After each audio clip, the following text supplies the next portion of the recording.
यहाँ पे हमें एक बंदे का सीन दिखाया जाता है। वो यही सोच रहा होता है कि क्या ये आम बात है कि आप अपने क्रश से बहुत ज्यादा रूड होके बात करो। मतलब यार ये थ्योरी ना मेरे को कभी भी समझ नहीं आई। ऐसा हो सकता है क्या? मतलब मेरे जैसा बंदा अगर ये सोचता है तो उसको ये सब बस झूठ लगता है। क्योंकि अगर तुम लॉजिकली ये बात सोचोगे तो अगर किसी इंसान के लिए अगर तुम्हारे अंदर फीलिंग्स है तो तुम उससे मीन होके क्यों बात करोगे भाई, बल्कि तुम उससे अच्छे तरीके से बात करना चाहोगे, है ना। यहाँ पे वो अपने घर पे आ जाता है, लेकिन जब वो यहाँ पे आता है तो वो देखता है कि काफी तेज म्यूजिक बज रहा होता है। वो यहाँ पे अपने रूम में आता है तो वो देखता है कि इधर एक लड़की है और वो भाई स्पीकर में बहुत तेज गाने बजा रही होती है लिटरली। और भाई जैसा मैंने बोला था भाई, स्लाइस ऑफ लाइफ। और ये बंदा आते साथ ही इस म्यूजिक सिस्टम का तार निकाल देता है। अब यार ये बंदी उसको सेनपाई बोल रही होती है लिटरली। वो ये कहती है कि आपको शर्म नहीं आई किसी और के रूम में ऐसे घुसते हुए? तो ये बंदा कहता है कि देखो यार ये मेरा ही रूम है और इतनी तेज आवाज में गाने क्यों सुन रहे हो तुम? ये हेडफोन क्या दिखाने के लिए लगा रखे तुमने? नेबर्स कंप्लेन करेंगे। अब यार ये बंदी ना काफी टीजी होती है। ये यहाँ पे आके तेरों के मजे लेने लग जाती है, बेसिकली उसको परेशान करने लग जाती है। वो ये कहती है कि तुम बिना कुछ सोचे समझे मेरे रूम में आ गए। अगर मैं यहाँ पे कपड़े चेंज कर रही होती तो, या फिर तुम यही होप कर रहे थे कि मैं कपड़े चेंज कर रही होती हो, तो यार वो पुलिस को फोन करने की धमकी देती है। तो यार आके तेरो कहता है कि ठीक है कर लो फोन, उससे पहले मैं फोन कर देता हूँ क्योंकि तुम घुसपैठी हो जो कि मेरे रूम के अंदर आ गई हो। तो ये बंदी कहती है कि तुम्हें क्या लगता है कोर्ट में तुम्हारी बात सुनी जाएगी या मेरी? तो यार ऑब्वियस सी बात है ये बंदी बहुत ज्यादा चालू होती है और ये काइंड ऑफ बहुत परेशान करती है आके तेरो को। वो यहाँ पे लेट जाती है और भाई यहाँ पे हमें थोड़े विजुअल्स दिखाए जाते हैं। हमें दिखाया जाता है उसने गले में चाबी बांध रखी होती है जो कि वो बाहर निकालती है। आके तेरू कहता है ये चाबी मैंने तुम्हें इसलिए नहीं दी थी, ठीक है, तो निकलो मेरे रूम से बाहर। अब यार ये बंदी कहती है कि मुझे पता है जैसे मैं बाहर जाऊंगी तो तुम इस बेड के ऊपर लेट के स्मेल करने लगोगे, मेरी खुशबू आएगी इसमें से तुम्हें। तो यार यहाँ पे आके तेरू स्प्रे कर देता है और वो कहता है कि मुझे बिल्कुल भी स्मेल नहीं करना, ठीक है ना, निकलो मेरे रूम से बाहर, अपने रूम में जाओ। तो ये बंदी कहती है कि तुम अपनी छोटी बहन से ऐसे बात करोगे? तो आके तेरू कहता है तुम मेरी बहन नहीं हो, ठीक है। तो यार ये बंदी कहती है कि मैं तुम्हारे दोस्त की बहन हूं, तो इन शॉर्ट में तुम्हारी बहन हुई, है ना। तभी यहाँ पे आके तेरे को फोन आता है प्रेसिडेंट सुकिनो मोरी का। वो ये कहते हैं काफी ज्यादा इंपॉर्टेंट कॉल है तो या तो तुम यहाँ से बाहर निकल जाओ। तो यार ये बंदी कहती है ठीक है फिर मैं चुप रहूंगी। अब लेकिन उसके चेहरे पे ऐसे एक्सप्रेशन होते हैं कि वो बिल्कुल चुप नहीं रहेगी, मतलब कुछ ना कुछ तो पंगे लेगी। वो काफी ज्यादा पचकानी हरकतें होती है इस लड़की की। अब हमें एक काफी बड़ी एंटरटेनमेंट कंपनी के बारे में बताया जाता है जिसका नाम होता है हनी प्लेस वर्क्स और इसका जो प्रेसिडेंट होता है वो आकितेरू का ही अंकल होता है। अब यार आकितेरू ने यहाँ पे एक एप्लीकेशन डाली थी कि वो काम करना चाहता है इस कंपनी में, लेकिन उसने कोई एग्जाम वगैरह नहीं दिया है जो कि काफी रूड चीज है। और उसका अंकल ये कहता है मुझे ये बात तो पता चल गई कि तुम्हें कंपनीज के बारे में कुछ भी नहीं पता है, लेकिन ठीक है फिर तुम मेरे भतीजे हो तो मैं तुम्हें एक कंडीशन पे ज्वाइन करने दे सकता हूँ, कहीं तुम्हारी कोई गर्लफ्रेंड तो नहीं है? तो यार भाई ये बंदी तो एकदम एक्साइटेड इसको परेशान करने के लिए, क्योंकि भाई ऑब्वियस सी बात है उसने सुन ली होती है सारी की सारी बातें, तो वो आके चिपकने लग जाती है आकितेरू से और म्याऊ म्याऊ करने लग जाती है, लिटरली बिल्ली की तरह उसको परेशान करने लग जाती है। अब आकितेरू यहाँ पे बहाने बनाना शुरू करता है कि वो एक बिल्ली लेके आया है और अब ये आवाजें कर रही होती है। तो ये अंकल बोलता है कि भाई ऐसा लगता है बड़ी शैतान मिल रही है, तुम्हें उसको सुधारना चाहिए। तो आकितेरू कहता है हाँ सुधारूंगा इसको, एक बार टाइम मिलने दो। जब वो म्याऊ म्याऊ कर रही होती है तो अंकल कहता है कि यार काफी क्यूट म्याऊ है, उसका ध्यान रखो, ठीक है ना। जिसके बाद वो फोन काट देता है। अब यार ये जो कंडीशन होती है वो मिलने के बाद बताएगा कि किस कंडीशन पे वो उसको ज्वाइन करने देगा। अब यार उसको भूख लग रही होती है इस बंदी को, तो यार आकितेरू कहता है टमाटो जूस रखा हुआ है फ्रिज में, वो जाके पी लो, काफी हेल्दी है और 100% प्योर है। तो ये बंदी यहाँ से निकल जाती है और कहती है ठीक है फिर मास्टर मैं जाती हूँ, आई लव यू, और ये बोल के वो यहाँ से निकल जाती है। दूसरे दिन यहाँ पे हमें स्कूल का सीन दिखाया जाता है। अब आकितेरू यहाँ पे पढ़ने में काफी ज्यादा अच्छा होता है। वो यही कहता है कि ये समय जो होता है ज्यादातर टीनेजर्स अपनी लाइफ को बर्बाद करने में लगा देते हैं, लेकिन मैं यहाँ पे अपने फ्यूचर को सिक्योर करना चाहता हूँ। तभी पीछे से एक बंदा आता है और वो यहाँ पे आकितेरू का बेस्ट फ्रेंड होता है, उसको वो ये नोटबुक देता है होमवर्क कंप्लीट करने के लिए। तो ये बंदा कहता है ठीक है फिर मैं इसके बदले तुम्हें कुछ डेजर्ट्स खिलाऊंगा, यार मैं भी तुम्हारे लिए कुछ कर सकता हूँ, ठीक है। तो ये काफी कमाल का बंदा होता है, इसका नाम होता है ओजुमा और ये इकलौता बेस्ट फ्रेंड होता है उसका। वो ये कहता है कि मैंने सुना था कि कल मेरी सिस्टर तुम्हारे घर पे आई थी, तो ऑब्वियस बात है यहाँ पे इसी की बहन है वो ओजुमा की, और इन लोगों ने यहाँ पे मिलके एक प्रोजेक्ट कंप्लीट किया था जिसके बारे में ये लोग बात कर रहे होते हैं। जिसके बाद ओजुमा बताता है कि ऐसा लगता है उसको कि उसकी सिस्टर आकितेरू को पसंद करती है। तो यार आकितेरू कहता है यार ऐसा कैसे हो सकता है, वो हमेशा मेरे को परेशान करती रहती है, उसे बस मजा आता है। तो ऐसा कुछ भी नहीं है, और वैसे भी मेरे जैसे एवरेज बंदे के साथ वो क्यों रहना चाहेगी। तो यार ओजुमा कहता है ऐसा नहीं है, तुम यार काफी ज्यादा पॉपुलर हो, लगता है तुम्हें पता नहीं है। तब यहाँ पे इनकी होमरूम टीचर आ जाती है, मैथ्स टीचर कागेशी सुमेरे, और ये इनको वेनमस क्वीन बोलते हैं। भाई काफी ज्यादा खतरनाक टीचर होती है ये। तभी एक बंदा भाग के आता है, वो कहता है ओए ओबोशी तुमसे एक लड़की मिलने आई है, वो भी बहुत क्यूट। तो यार यहाँ पे ये बंदी आ चुकी होती है फाइनली, और वो यही कहते हैं कि हम दोनों साथ मिलके चले। तो आकितेरू कहते हैं ठीक है, फिर ओजुमा को भी बुला लेते हैं और हम साथ मिलके चलेंगे। तो ये बंदी कहती है नहीं ऐसा नहीं है, हम दोनों चलते हैं, सिर्फ उसकी जरूरत नहीं है, ठीक है ना, वैसे भी हम डेट पे जा रहे हैं तो हम दोनों कपल है ना। तो यार ये सारे के सारे बंदे तो वैसे ही जल रहे होते हैं ये देख के कि यार इतनी क्यूट बंदी कैसे पटा ली इसने। और आकितेरू कहता है यार ये क्या चल क्या रहा है ये। अब यार ये बंदी तो अपना मुंह बंद नहीं करती और बोलती रहती है बार बार लगातार कि हम दोनों कपल है, हम दोनों डेट करना चाहते हैं और हम दोनों डेट कर रहे हैं और एक साथ रहते हैं। तो यार आकितेरू उसका हाथ पकड़ के भाग के ले आता है इसको, वो हंसने लग जाती है पागलों की तरह, और ये सारे के सारे बंदे फूक चुके होते हैं उसके भाई को छोड़ के। अब यार यहाँ पे स्टेज के पास आके आकितेरू उसको डांटने लग जाता है। वो कहते हैं यार ये क्या चल रहा है तुम्हारा, तुम्हें समझ नहीं आता, चाहते क्या हो तुम। अब यार मैं इस बंदी कह रहा हूँ, इस बंदी का असली में नाम इरोहा कोहिनाता होता है, इरोहा बोल लेंगे इसको।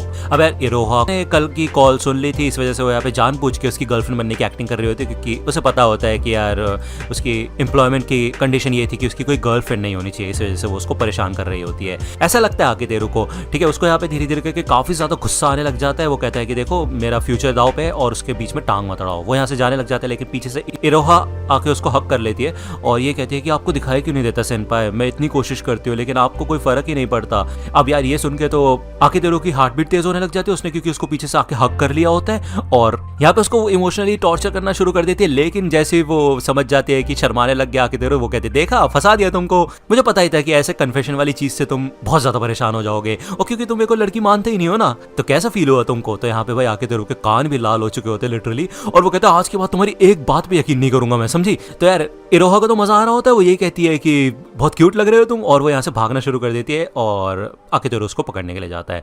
इस रात को ये लोग यहाँ पे एक कैफे में आके मिलते हैं, मतलब इसके अंकल और आकितेरू, वो टर्म्स एंड कंडीशन के बारे में बात करने के लिए एम्प्लॉयमेंट की। अब यार अंकल बताता है कि यार तुमने ये जो गेम बनाया है काफी ज्यादा कमाल का था, लेकिन यार आकितेरू कहता है ये मैंने अकेले नहीं बनाया, मेरे साथ साथ और भी लोग शामिल थे इस प्रोजेक्ट में। ओके, तो ये लोग 5 होते हैं टोटल और इन्होंने ये मिलके गेम बनाया होता है जो कि काफी पॉपुलर हो गया होता है और थोड़े समय पे इस पे 1 मिलियन डाउनलोड्स पहुंच चुके होते हैं। लेकिन आकितेरू कहता है कि अभी हमें और आगे बढ़ना है, और वैसे भी यार आपकी कंपनी में तो मिलियन डाउनलोड्स बहुत छोटी चीज है।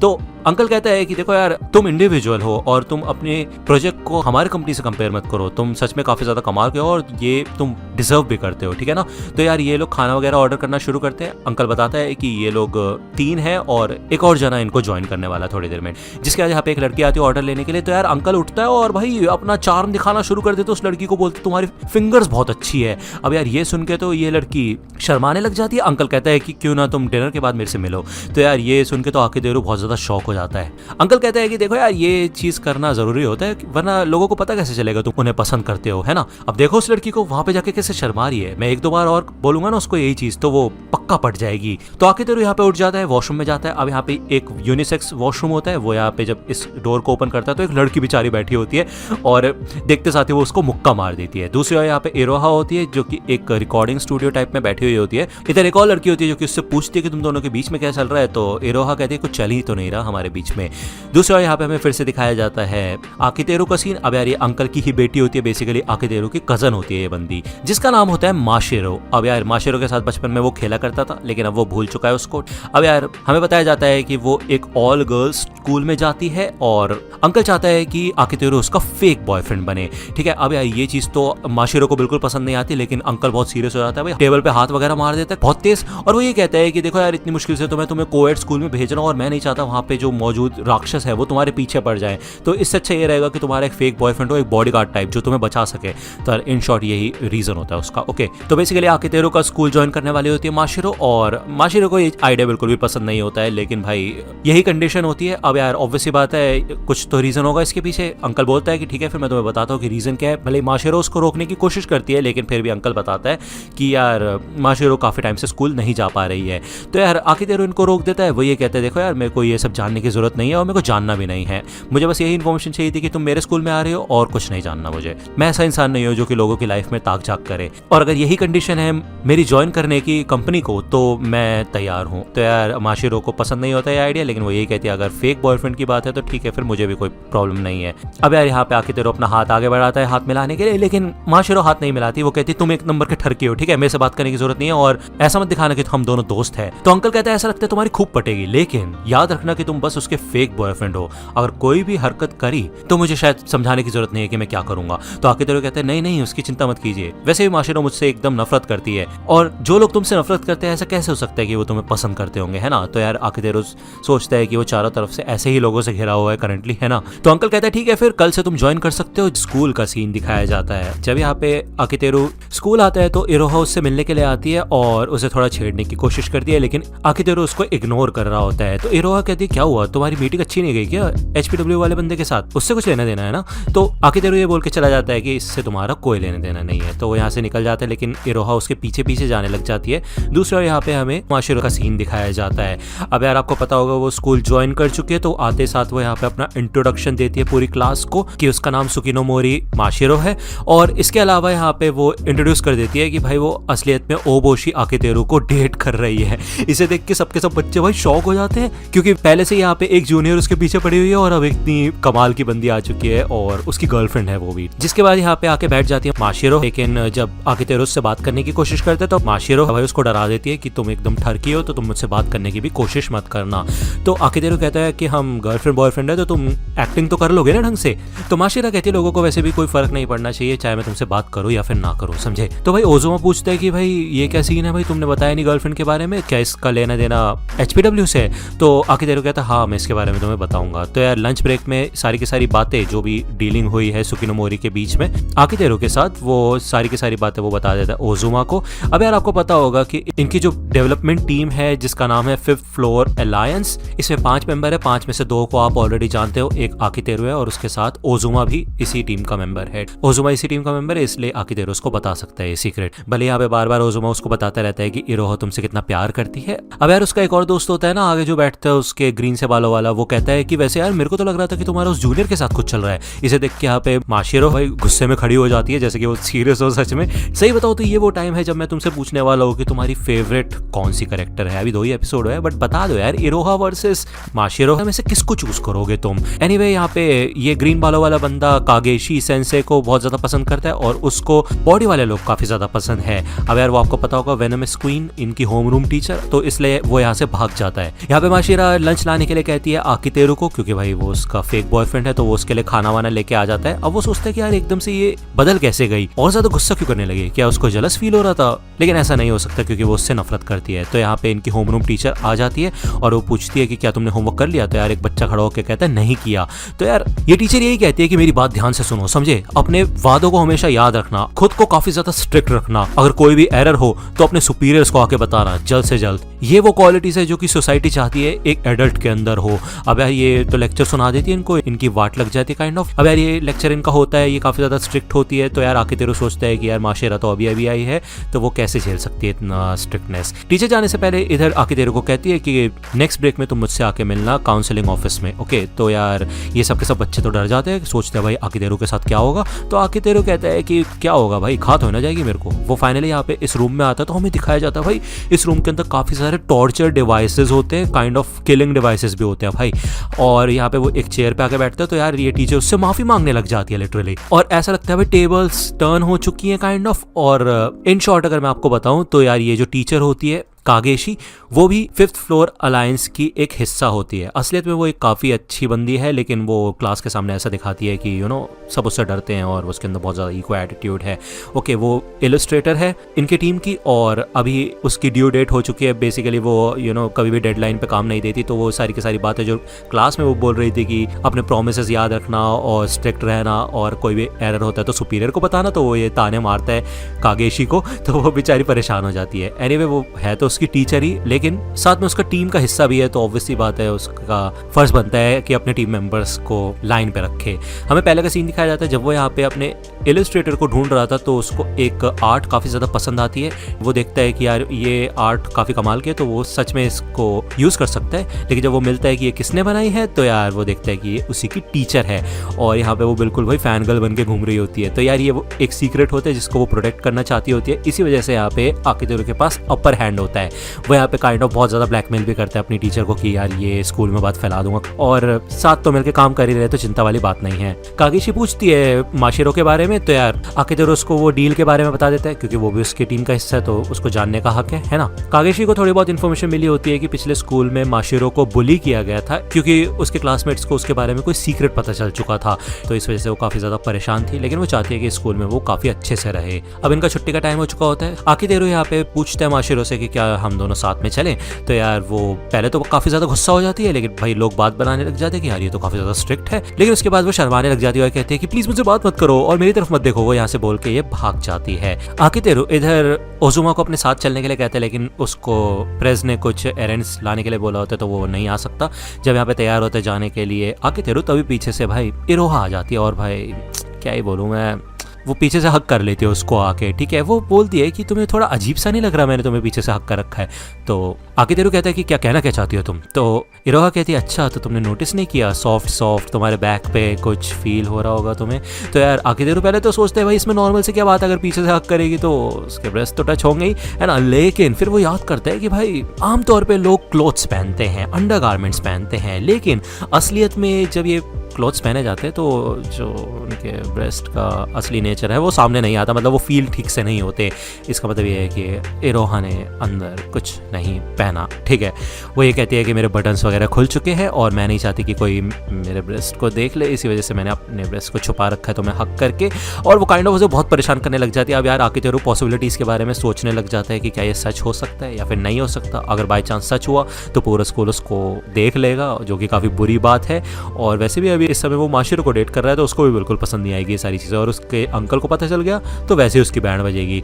तो यार वो यहाँ पे उसको गोदी में पीछे से उठा लेता है, मतलब बेसिकली उसको ऊपर ही उठा लेता है। अब वो कहती है ये तो बहुत एम्बैरेसिंग है यार, प्लीज मेरे को नीचे उतारो। तो आकितेरो कहता है कि ठीक है फिर उतार दूंगा, लेकिन पहले सरेंडर करो और बोलो कि तुम सब कुछ झूठ बोल रही थी, नहीं तो फिर सब लोगों को तुम्हारी असलियत पता चल जाएगी कि तुमने कुछ नहीं पहना है। तो वो उसको लेके भागने लग जाता है। वो ये कहता है मैं एक ऐसे रूट से जा रहा हूँ जहाँ पे अक्सर कोई नहीं होता है, तो इरोहा बहुत ज्यादा एम्बैरेस हो जाती है। तो वो यहाँ पे फाइनली सरेंडर कर देती है और साथ में सॉरी भी बोलती है, जिसके बाद यहाँ पे आकितेरो उसको नीचे गिरा देता है लिटरली। तो इरोहा कहते हैं कि मैंने जानबूझ के तुम्हें छेड़ने के लिए अपनी ब्रा उतार दी थी। तो यार आकितेरो कहता है अच्छा इसका मतलब सच में उसने नहीं पहना तो कुछ भी। ये दोनों साथ में मिलकर घर जाने लग जाते हैं। तो यार आकितेरो उससे पूछते हैं कि एक बात बताओ कि मैं एक ऐसी लड़की से दोस्ती कैसे कर सकता हूँ जो कि मुझसे नफरत करती है। तो इरोहा शॉक हो जाती है, वो कहती है कि क्या तुम्हें सच में कोई लड़की पसंद आ गई क्या। तो यार आकितेरो सारी की सारी बातें बता देता है माशिरो के बारे में। तो कहते हैं अच्छा ठीक है चलो मैं तुम्हारी मदद करूंगी। जिसके बाद यहाँ पे उसने आइडिया दिया होता है उसको, और आकितेरो यहाँ पे फुल ऑन बॉयफ्रेंड गिरी शुरू कर देता है। उसके लिए अच्छा अच्छा खाना लेके आता है, उसका बैग पकड़ता है, उसको अपने साथ ले जाने के लिए तैयार होता है, पर ये उसको कुत्ता बन चुका होता है। तो माशिरो उसको अपने साथ लेके जाती है स्टेयर्स के पास और कहती है तुम्हें प्रॉब्लम क्या है, तुम्हें पता है ना मेरे को इन सब चीज़ों से प्रॉब्लम होगी और फिर भी तुम ये सारी चीज़ें कर रहे हो। यार ये आइडिया दिया तो इरोहा नहीं था उसको, है ना। तो यहाँ पे इरोहा आ जाती है, वो कहती है ओह एक कपल को देखा मैंने, क्या तुम किस करने वाले हो। तो वो आके अपने आप को इंट्रोड्यूस कर देती है, ठीक है, कि उसने ही ये प्लान बनाया था। माशिरो यहाँ पे चिढ़ जाती है, वो यही कहती है कि ठीक है मैं जा रही हूँ यहाँ से, क्योंकि मैं समझ चुकी हूँ तुम्हारे और तुम्हारे क्यूट जूनियर के बीच में कुछ चल रहा है और तुम दोनों मिलकर मेरे ऊपर हंसना चाहते हो, तो भाड़ में जाओ क्यूट कपल। जिसके बाद ये लोग घर पे आ जाते हैं। हमें दिखाया जाता है कि जब ये घर आते हैं तो माशिरो इधर ही होती है। वो कहती है क्या तुम मेरा पीछा कर रहे हो। तो आकितेरो बताता है कि हम यहीं पे रहते हैं। माशिरो पूछती है कि तुम्हारा रिश्ता क्या है आकितेरो के साथ। तो यार ये बताती है कि मैं इसकी सिस्टर हूँ बेसिकली। तो यार आकितेरो के दोस्त की बहन है, इन शॉर्ट उसकी बहन है। तो माशिरो कहती क्या और तुम दोनों साथ में रह रहे हो। तो यार आकितेरो बताता है कि नहीं ऐसा नहीं है। तो 501 में माशिरो रहती है, 502 में आकितेरो रहता है, 503 में इरोहा रहती है अपने भाई के साथ और 504 में कागेशी रहती है इनकी टीचर, ठीक है। मतलब एक ही बिल्डिंग के अंदर एक ही फ्लोर पे रहते हैं ये लोग। तो माशिरो तो चिढ़ जाती है, वो कहती है तुम दोनों ही भाड़ में जाओ, मैं जा रही हूँ यहाँ से। वो अपने रूम में चली जाती है। अब यार वो बेचारी अपनी लाइफ से दूर भागने के लिए इधर आई है और अपनी लाइफ को रीस्टार्ट दे रही है। तो ठीक है फिर उसको टाइम देना चाहिए इन लोगों को। तो आकितेरो यही डिसाइड करता है कि वो अब माशिरो की लाइफ में और ज्यादा इंटरेस्ट लेगा और इन्वॉल्व होने की कोशिश करेगा। आकितेरो के घर का सीन दिखाया जाता है। ये सारे के सारे 5th फ्लोर अलायंस के बंदे यहाँ पे बैठे हुए होते हैं, मतलब इरोहा को छोड़ के। और आकितेरो ने यहाँ पे एक पार्टी ऑर्गेनाइज करने का प्लान बनाया होता है माशिरो के लिए। अब यार उसके लिए ये वेलकम पार्टी रखने के बारे में सोचते हैं अगले फ्राइडे रात को 8 बजे। तो इसी के बारे में ये लोग बात कर रहे होते हैं। अब इनको यार इनवाइट करना पड़ेगा माशिरो को, लेकिन ऑब्वियसली बात आपको पता है यार माशिरो बिल्कुल नफरत करती है आकितेरू से। लेकिन अभी भी ये लोग पार्टी कर रहे होते हैं अपने नए कैरेक्टर और सिनेरियो के लिए, मतलब उसका ये अपडेट हो चुका होता है इनका गेम का, ठीक है। इसी वजह से ये लोग यहाँ पे फुल पार्टी ऑन कर चुके होते हैं। इन लोगों ने यहाँ पे काफी अच्छा खासा काम किया होता है। इरोहा आकितेरू को शुक्रिया अदा करती है कि उसने इस पार्टी के अंदर उसको बुलाया, भले ही वो फिफ्थ फ्लोर अलायंस का हिस्सा नहीं है। जिसके बाद यहाँ पे ओजुमा तारीफ करता है आकितेरू की कि उसकी वजह से यहाँ पे सारा काम टाइम पे हो गया। इसके अलावा यहाँ पे उसने जो खाना बनाया होता है वो भी काफी ज्यादा टेस्टी होता है, जिसे देख के यहाँ पे ओजुमा तो काफी ज्यादा इंप्रेसिव हो जाता है भाई। अब आपको पता ही है आकितेरू हमेशा उसकी तारीफ करता रहता है, तो ओजुमा उसकी तारीफ करता है, वो कहता है कि मेरी नजरों में इस वजह से तुम ज्यादा स्पेशल हो। इसके अलावा ये लोग एक और इंसान के बारे में बात करते हैं जिसका नाम होता है माकीगाई नामाको। ये भी इन्हीं के टीम का हिस्सा होता है, बट आज तक इन लोगों ने देखा नहीं है इसको, ठीक है। ये कौन है, आदमी या औरत है, इनको कुछ भी नहीं पता, बस ये ऑनलाइन बात करते हैं। अब यार ये नॉवेलिस्ट है और इसने एक बुक लिखी थी जिस वजह से उसकी 3 मिलियन कॉपीज बिकी थी और उसके बाद से वो काफी ज्यादा फेमस हो गई थी। अब यार इसके बाद यहाँ पे आकितेरू ने उसको एक मेल लिखा था और उसका उसे रिप्लाई मिल गया, जिसके बाद से ये लोग साथ में मिलकर काम कर रहे हैं। अब यार इनकी पार्टी वगैरह हो चुकी होती है, हमें सैटरडे का सीन दिखाया जाता है, जिसके बाद यहाँ पे आकितेरू आता है भाई माशिरो के अपार्टमेंट की बेल बजाना शुरू कर देता है कंटिन्यूअसली। जिसके बाद वो खोलती है दरवाजा और वो कहती है यार वीकेंड है, सोने दो मेरे को, क्या दिक्कत है तुम्हें। तो आकितेरू कहता है कि एक्चुअली क्या है ना, फ्राइडे को मेरे घर पे एक डिनर पार्टी है, क्या तुम आ सकती हो। तो भाई माशिरो को ये सुन के काफी गुस्सा आता है और वो उसके मुंह पे गेट बंद कर देती है। अगले दिन यहाँ पे आकितेरू फिर से आता है, लेकिन उसकी घंटी नहीं बज रही होती है, तो वो समझ जाता है कि भाई माशिरो ने शायद तार काट दिया है। तो वो कहता है कि आज के लिए शायद मैं हार मान ले, तो यही चाहती हो ना। तो हमें दिखाया जाता है कि वो उसके लेटर बॉक्स में काफी सारे इन्विटेशंस डाल देता है। 4 दिन पहले का हमें सीन दिखाया जाता है, यानी कि मंडे का। वो यहाँ पे चिट्स वगैरह देता है, उसको बोलता है कि यार मैं तुमसे बात करना चाहता हूँ। भले ही वो अपनी पूरी कोशिश करता है भाई माशिरो को इन्वाइट करते रहने की, लेकिन भाई 2-3 दिन सब बीत जाते हैं और अब आखिरी दिन बचा होता है। यहाँ पे इरोहा के साथ वो यहाँ पे पार्टी का सामान वगैरह लेने के लिए आया होता है। इधर इरोहा देखते एक सॉसेज लेडी होती है, वो मतलब सॉसेज बना रही होती है, इसके अंदर चीज भी होती है। तो यार ये काफी ज्यादा टेस्टी लग रहा होता है। यार ये टेस्ट कराना चाहती है वो आकितेरू को, लेकिन भाई आकितेरू मना कर देता है, उसको कहता है कि पागल हो क्या तुम, मेरे को नहीं करना, प्लीज दूर रहो।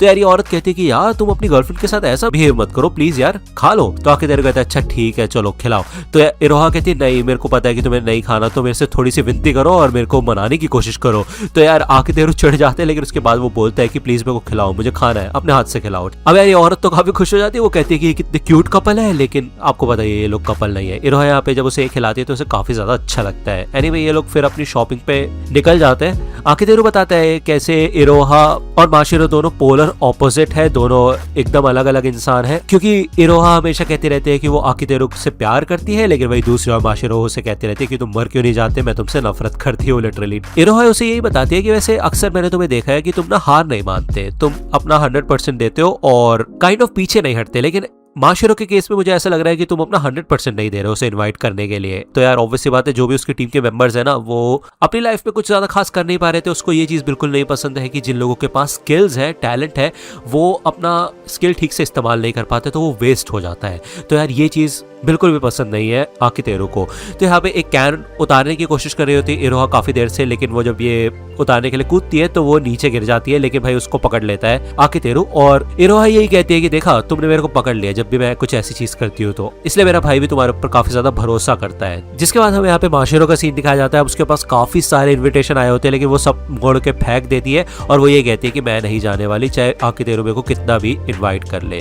अब ये दिन होता है पार्टी वाला। अब बिना कुछ बात किए निकल जाती है माशिरो इधर से। इन लोगों ने यहाँ पे मिलकर कुछ प्लान बनाया होता है, ठीक है। जिसके बाद इनका प्लान यहाँ पे शुरू हो जाता है। जाने से पहले माशिरो से मिलता है आकितेरू और वो कहता है माशिरो, लेकिन माशिरो कहती है देखो यार मैं तुम्हारी डिनर पार्टी में नहीं आने वाली। तो आकितेरू कहता है अच्छा इसका मतलब तुम्हें याद है, इसका मतलब ये है कि चांसेस 0 नहीं है ना। वो ये कहते हैं कि देखो मैं तुम्हें कोई जबरदस्ती तो लेके नहीं जाने वाला, अभी के लिए हम दोनों साथ मिलकर घर चलते हैं क्योंकि हम एक ही डायरेक्शन में जाने वाले। तो यार माशिरो तो ये सुनते साथ ही भागना शुरू कर देती है। तो यार आकितेरू कहता है कि यार जा तो एक ही साइड रहे, तो यार ऐसे कैसे भाग सकती हो। तो ये दोनों यहाँ पे भागना शुरू कर देते हैं, लिटरली एक ही डायरेक्शन में भाग रहे होते हैं। अब यार माशिरो रुकती है और वो कहती है तुम मेरा पीछा क्यों कर रहे हो, पागल हो गए हो क्या। तो आकितेरू कहता है मैं पीछा क्या कर रहा हूँ, मैं तो सिर्फ अपनी घर की डायरेक्शन में जा रहा हूँ। तो यार इसके बाद माशिरो इधर दूसरी ही डायरेक्शन में चली जाती है भाग के। अब आकितेरू उसके पीछे पीछे आता है और फाइनली उसको पकड़ लेता है। माशिरो फाइनली उसे बताती है कि मैं नहीं चाहती कि तुम मुझे इनवाइट करो, तुम लोग पहले से ही दोस्त हो और मैं बीच में आके यहाँ पे कबाब में हड्डी नहीं बनना चाहती। तो यार आकितेरू को पता होता है कि जब से वो स्कूल में आई है उसने किसी भी लड़के लड़की से बात नहीं की है, वो हमेशा अकेले अकेले रहती है। तो ऑब्वियस सी बात उसका कोई दोस्त कैसे बनेगा, है ना, जब तक वो ट्राई नहीं करेगी। पिछले स्कूल में उसे बुली किया गया था, इसी वजह से वो यहाँ पे कट ऑफ करने की कोशिश कर रही होती है सबको। ये बात आकितेरू को पता होती है। आकितेरू यही कहता है कि अगर तुम मुझसे नफरत करना चाहती हो तो तो कर सकती हो। उस दिन जो रेस्टोरेंट में हुआ था वो मैं नहीं चाहता था वैसा हो, तो उसके लिए मैं तुमसे हजारों बार माफी मांगने के लिए तैयार हूँ, चाहे तुम मुझे माफ मत करो उस चीज के लिए, लेकिन अपने आप से झूठ मत बोलो और ऐसा मत दिखाओ कि सब कुछ ठीक है। यहाँ पे वो उसके पास जाते हैं लेकिन माशिरो पीछे हट जाती है, जिसके बाद वो पानी में गिर जाती है। उसे बचाने के लिए आकितेरो भी गिर जाता है नीचे और भाई यहाँ पे वो पूरी भीग चुकी होती है, जिसे देख के आकितेरो भाई शर्मा ही जाता है लिटरली। अब यार उठती है, वो खड़ी होती है लेकिन उसका बैलेंस बिगड़ता है। अब वो गिरने वाली होती है लेकिन फिर से आकितेरो उसको पकड़ लेता है। वो ये कहता है कि जब तुम ठीक से खड़ी हो पाओ तो मुझे बता देना, मैं तुम्हें छोड़ दूंगा। जिसके बाद ये लोग फाइनली यहाँ पे साइड में आके बैठते हैं। आकितेरो ये कहता है कि अगर कोई हमें देखेगा ना दूर से तो उनको पक्का लगेगा हम कपल है कि नहीं। माशिरो ये कहते हैं कि देखो मुझे पता है मेरे डैड ने तुम्हें कहा है मेरे पास रहने के लिए, लेकिन उसके लिए तुम्हें इतनी मेहनत करने की जरूरत नहीं है, ठीक है ना। मैं ऐसा बिहेव नहीं करना चाहती, तो प्लीज मुझसे नफरत मत करना। असलियत में मेरे को काफी ज्यादा डर लग रहा है कि मैं तुम लोगों के साथ घुल मिल नहीं पाऊंगी, ये काफी ज्यादा अजीब हो जाएगा। तो आकितेरो कहता है देखो यार मैं वैसे एक बैकग्राउंड करेक्टर ही हूँ, मैं पढ़ाई में भी कुछ खास अच्छा नहीं हूँ, मैं बस एक एवरेज लड़का हूँ, दिखने में भी कुछ खास नहीं हूँ। तो माशिरो कहते नहीं ऐसा नहीं है, तुम लीडर हो फिफ्थ फ्लोर अलायंस के, मतलब उसके डैड ने उसको बता दिया होता है फिफ्थ फ्लोर अलायंस के बारे में। वो ये बताती है कि मेरे डैड ने बताया कि तुमने काफी सारा पैसा कमाया और पक्का तुम क्लास में तो पॉपुलर हो गए ही होगे। तो यार आकितेरो बताता है कि उसने ये बात किसी को नहीं बताई है, स्कूल में ये बात सीक्रेट है कि वो फिफ्थ फ्लोर अलायंस का लीडर है। वो बस इस चीज का शो ऑफ नहीं करना चाहता, इसी वजह से उसने ये बात किसी को नहीं बताई है। ये लोग यहाँ पे फाइनली घर पे आ जाते हैं। अब यार आकितेरो उसको बताता है कि देखो यार वो सारे के सारे अच्छे लोग हैं और वो तुम्हें पीछे नहीं छोड़ेंगे ग्रुप के अंदर, ठीक है, तो तुम्हें अकेला महसूस नहीं होगा। लेकिन जो भी है यहाँ पे माशिरो मानती नहीं है पार्टी में आने के लिए, वो अपने घर जाती है। अब आकितेरो कहते हैं ठीक है फिर अगले हफ्ते से क्या तुम मेरे को ठीक से ट्रीट कर सकती हो नॉर्मली। तो माशिरो कहते हैं हाँ ठीक है, लेकिन वो देखती है कि उसके घर का दरवाजा खुला हुआ है, तो पक्का यहाँ पे कोई अंदर घुस के आ गया। तो यार आकितेरो उसके साथ जाने के लिए कहते हैं कि देखते हैं कि भाई क्या सीन है। ये लोग फाइनली एक रूम में आते हैं तो आकितेरो उसको आगे कर देता है लिटरली, और अंदर ये सब के सब लोग बैठे हुए होते हैं। फिफ्थ फ्लोर अलायंस पे स्वागत है चिल्लाते हैं, भाई पार्टी वार्टी का माहौल बना देते हैं। अब यार माशिरो कहती है तुम लोग मेरे अपार्टमेंट में क्या कर रहे हो। तो आकितेरो बताता है कि ये तुम्हारा अपार्टमेंट नहीं मेरा अपार्टमेंट है। तो यार माशिरो कहते हैं लेकिन लास्ट वाला अपार्टमेंट तो मेरा है ना, ये मेरा ही होना चाहिए। तो यार बेसिकली इन लोगों ने प्लान बनाया, एक शेड स्क्रीन लगा दी थी इन्होंने और 502 यानी कि आकितेरो के रूम को 501 बना दिया था और स्टिकर वगैरह सब चेंज कर दिए थे माशिरो को अपनी पार्टी में बुलाने के लिए। तो माशिरो सोचती है यार ये लोग इतना ज्यादा ट्राई क्यों कर रहे हैं मुझे इंक्लूड करने के लिए। वो यही बोलते हैं कि वैसे भी हम डायरेक्टली फ्रेंड्स तो नहीं बन सकते ना। तो इरोहा कहती है वैसे भी हम लोग भी कौन सा फ्रेंड्स हैं, हमारे 4 के ग्रुप में सिर्फ मेरा भाई और आकितेरो ही फ्रेंड्स हैं, लगता है इन दोनों के बीच में कुछ चल रहा है। तो यार ऑब्वियसली बात है तो कुछ उल्टा फुल्टा सोच रहे होते, लेकिन ऐसा कुछ होता नहीं है। माशिरो को लग रहा होता है ये सब के सब मिलकर गेम पे काम कर रहे हैं, इसी वजह से ये लोग साथ रहते हैं। लेकिन भाई आकितेरो बताता है कि हम सब लोग वर्क रिलेटेड नहीं है, उसके अलावा भी हम बातचीत करते हैं और हमारे बीच में अभी माँ की गाय नहीं है जो कि हमारी ही टीम का हिस्सा है, जबकि हम उससे कभी मिले भी नहीं है,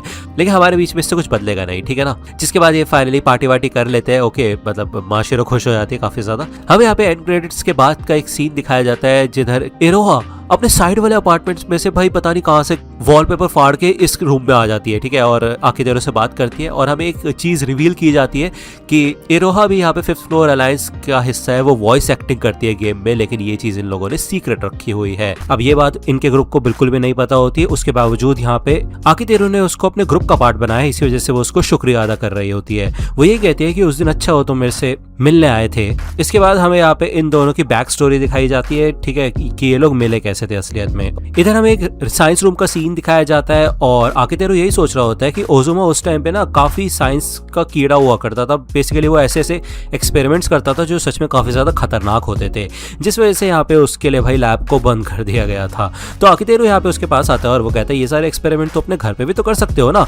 तो ओजुमा कहता है हाँ मतलब अगर मैं एक्सपेरिमेंट अपने घर पे करता हूँ तो क्या तुम देखने के लिए आओगे। तो आकितेरो कहता है हाँ जरूर आऊंगा मैं। ये पहली बार था जब आकितेरो ने बात की थी ओजुमा से और उसके बाद ये लोग दोस्त बन गए थे। जिसके बाद यहाँ पे जब वो आता है ओजुमा से मिलने के लिए तो वो देखता है यहाँ पे वो नीचे बैठा हुआ होता है। अब वो उससे पूछते हैं कि तुम कर क्या रहे हो, तो ओजुमा बताता है कि मैं ये टाइल के स्पेसिफिकेशंस देख के और रेट वगैरह पता लगा के ये सोच रहा था कि इस पूरी बिल्डिंग में कितने रुपए की कितनी टाइल्स लगी हुई होंगी, ठीक है। तो आकितेरो कहता है अच्छा बट ये तुम कर क्यों रहे हो। तो ओजुमा कहता है एक्चुअली मैं अपनी चाबी भूल चुका हूँ, इस वजह से मैं वेट कर रहा हूँ। तो यार हमें दिखाया जाता है कि उसकी सिस्टर इरोहा यहाँ पे आ जाती है। अब भाई हमें ये भी दिखाया जाता है कि वो कितनी ज्यादा शरीफ होती है भाई।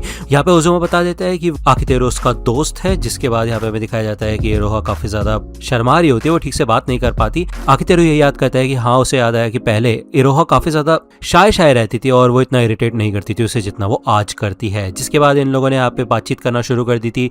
आकितेरू यहाँ पे अच्छा खासा दोस्त बन गया था ओजुमा का। और तभी यहाँ पे एक लड़की आती है जिसका नाम होता है ओतोई। अब यार ये लड़की यहाँ पे स्कूल में नहीं आती और लोग यही मानते हैं कि इसको सस्पेंड कर दिया गया था। जिसके बाद यहाँ पे ओतोई आके ओजुमा और आकितेरू को कहती है कि मेरे से जिम के पीछे आके मिलना। इसके बाद ये लोग यहाँ पे जिम के पीछे आ जाते हैं। वो इन लोगों को कैंडी ऑफर करती है।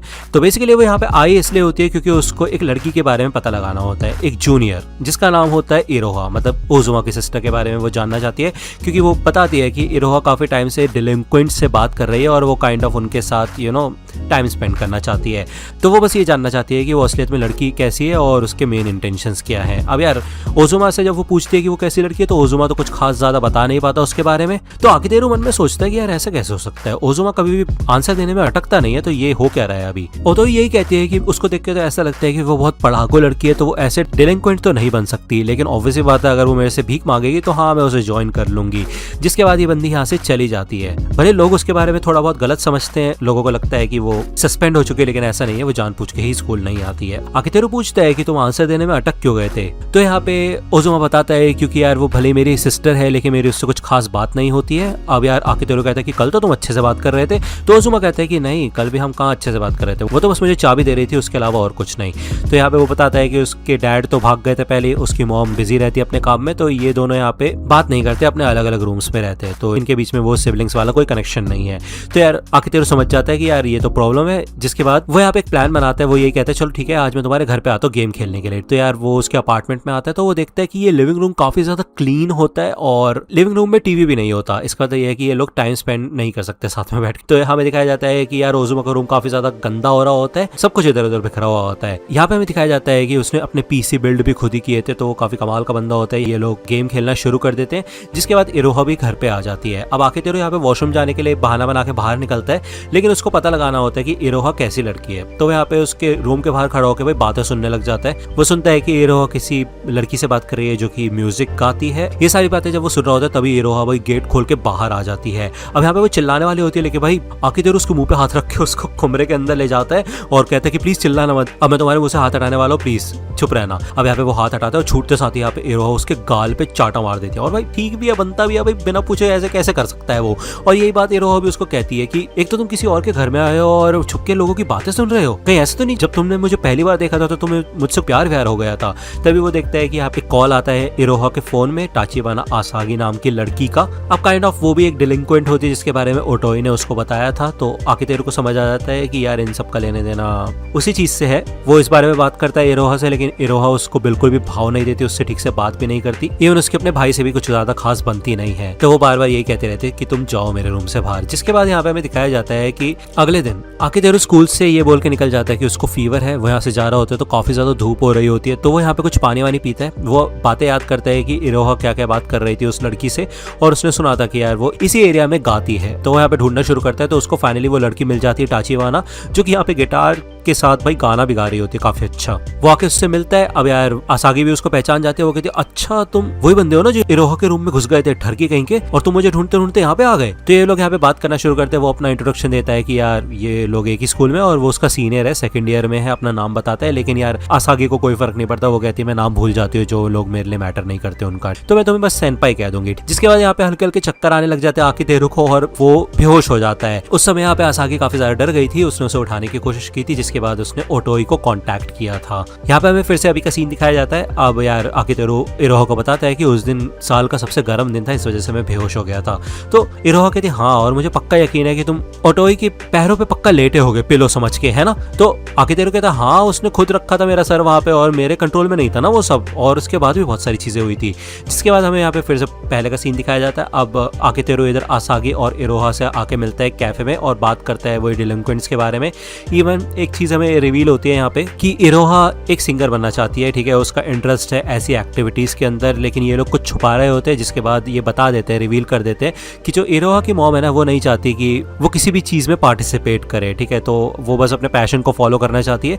और ऑब्वियसली बात है, मैं आपको पहले बता चुका हूँ कि आकितेरू उन लोगों की मदद करता है जो कि अपने पैशन को फॉलो नहीं कर पाते। तो वो यही कहता है कि मैं कोई ऐसा तरीका निकालूंगा जिससे कि तुम सब लोग अच्छे से अपने ड्रीम्स को पूरा कर सको। भले यहाँ पे आसागी कहती है कि तुम्हें किसने कहा हमारी मदद करने के लिए, हीरो बनने की कोशिश मत करो, ठीक है, हमें तुम्हारी मदद की जरूरत नहीं है, और वैसे भी तुम सबसे तुम्हारा क्या मतलब है। तो ऑब्वियसली बात है उसने ये भी सोचा होता है कि वो ओजुमा की भी हेल्प करेगा। जिसके बाद वो यहाँ से निकल जाता है और रिसर्च करना शुरू करता है कि ऐसा कौन सी चीज है जहाँ पे ये सारे के सारे स्किल्स यूज होते हैं। तो फाइनली उसको एक आइडिया आता है, वो ओजुमा के पास आता है और वो कहता है हे मुझे माफ करना मैं बिना बताए आ गया, लेकिन चलो एक गेम बनाते हैं। अब यार गेम बनाने में इन सब के सब लोगों के स्किल्स अच्छे से यूटिलाइज हो जाएंगे। ओजुमा प्रोग्रामिंग में काफी ज्यादा अच्छा है तो वो गेम बनाने में बहुत मदद कर सकता है। इवन यहाँ पे आकितेरू मदद करता है कैरेक्टर डिजाइनिंग में, और ये लोग साउंड इफेक्ट्स और म्यूजिक वगैरह पब्लिक डोमेन से उठाते हैं। फाइनली जाके गेम बना भी देते हैं। उसका बेसिक वर्जन तैयार हो चुका होता है, जिसके बाद इन्होंने प्ले टेस्टिंग वगैरह कर ली होती है, ये गेम खेलना भी शुरू करते हैं और उनको काफी मजा भी आता है। तो अब ये लोग सोचते हैं यार हम तो काफी देर से खेल रहे हैं तो हमें टेस्टर्स चाहिए। तो यार ये इरोहा मतलब उसकी सिस्टर और उसकी फ्रेंड को चूज करते हैं कि वो उन लोगों को खिला के दिखाते हैं। अब ये दोनों लड़के यहाँ पे ये गेम खेलना शुरू करती हैं और इनको काफी मजा भी आता है इस गेम को खेल के।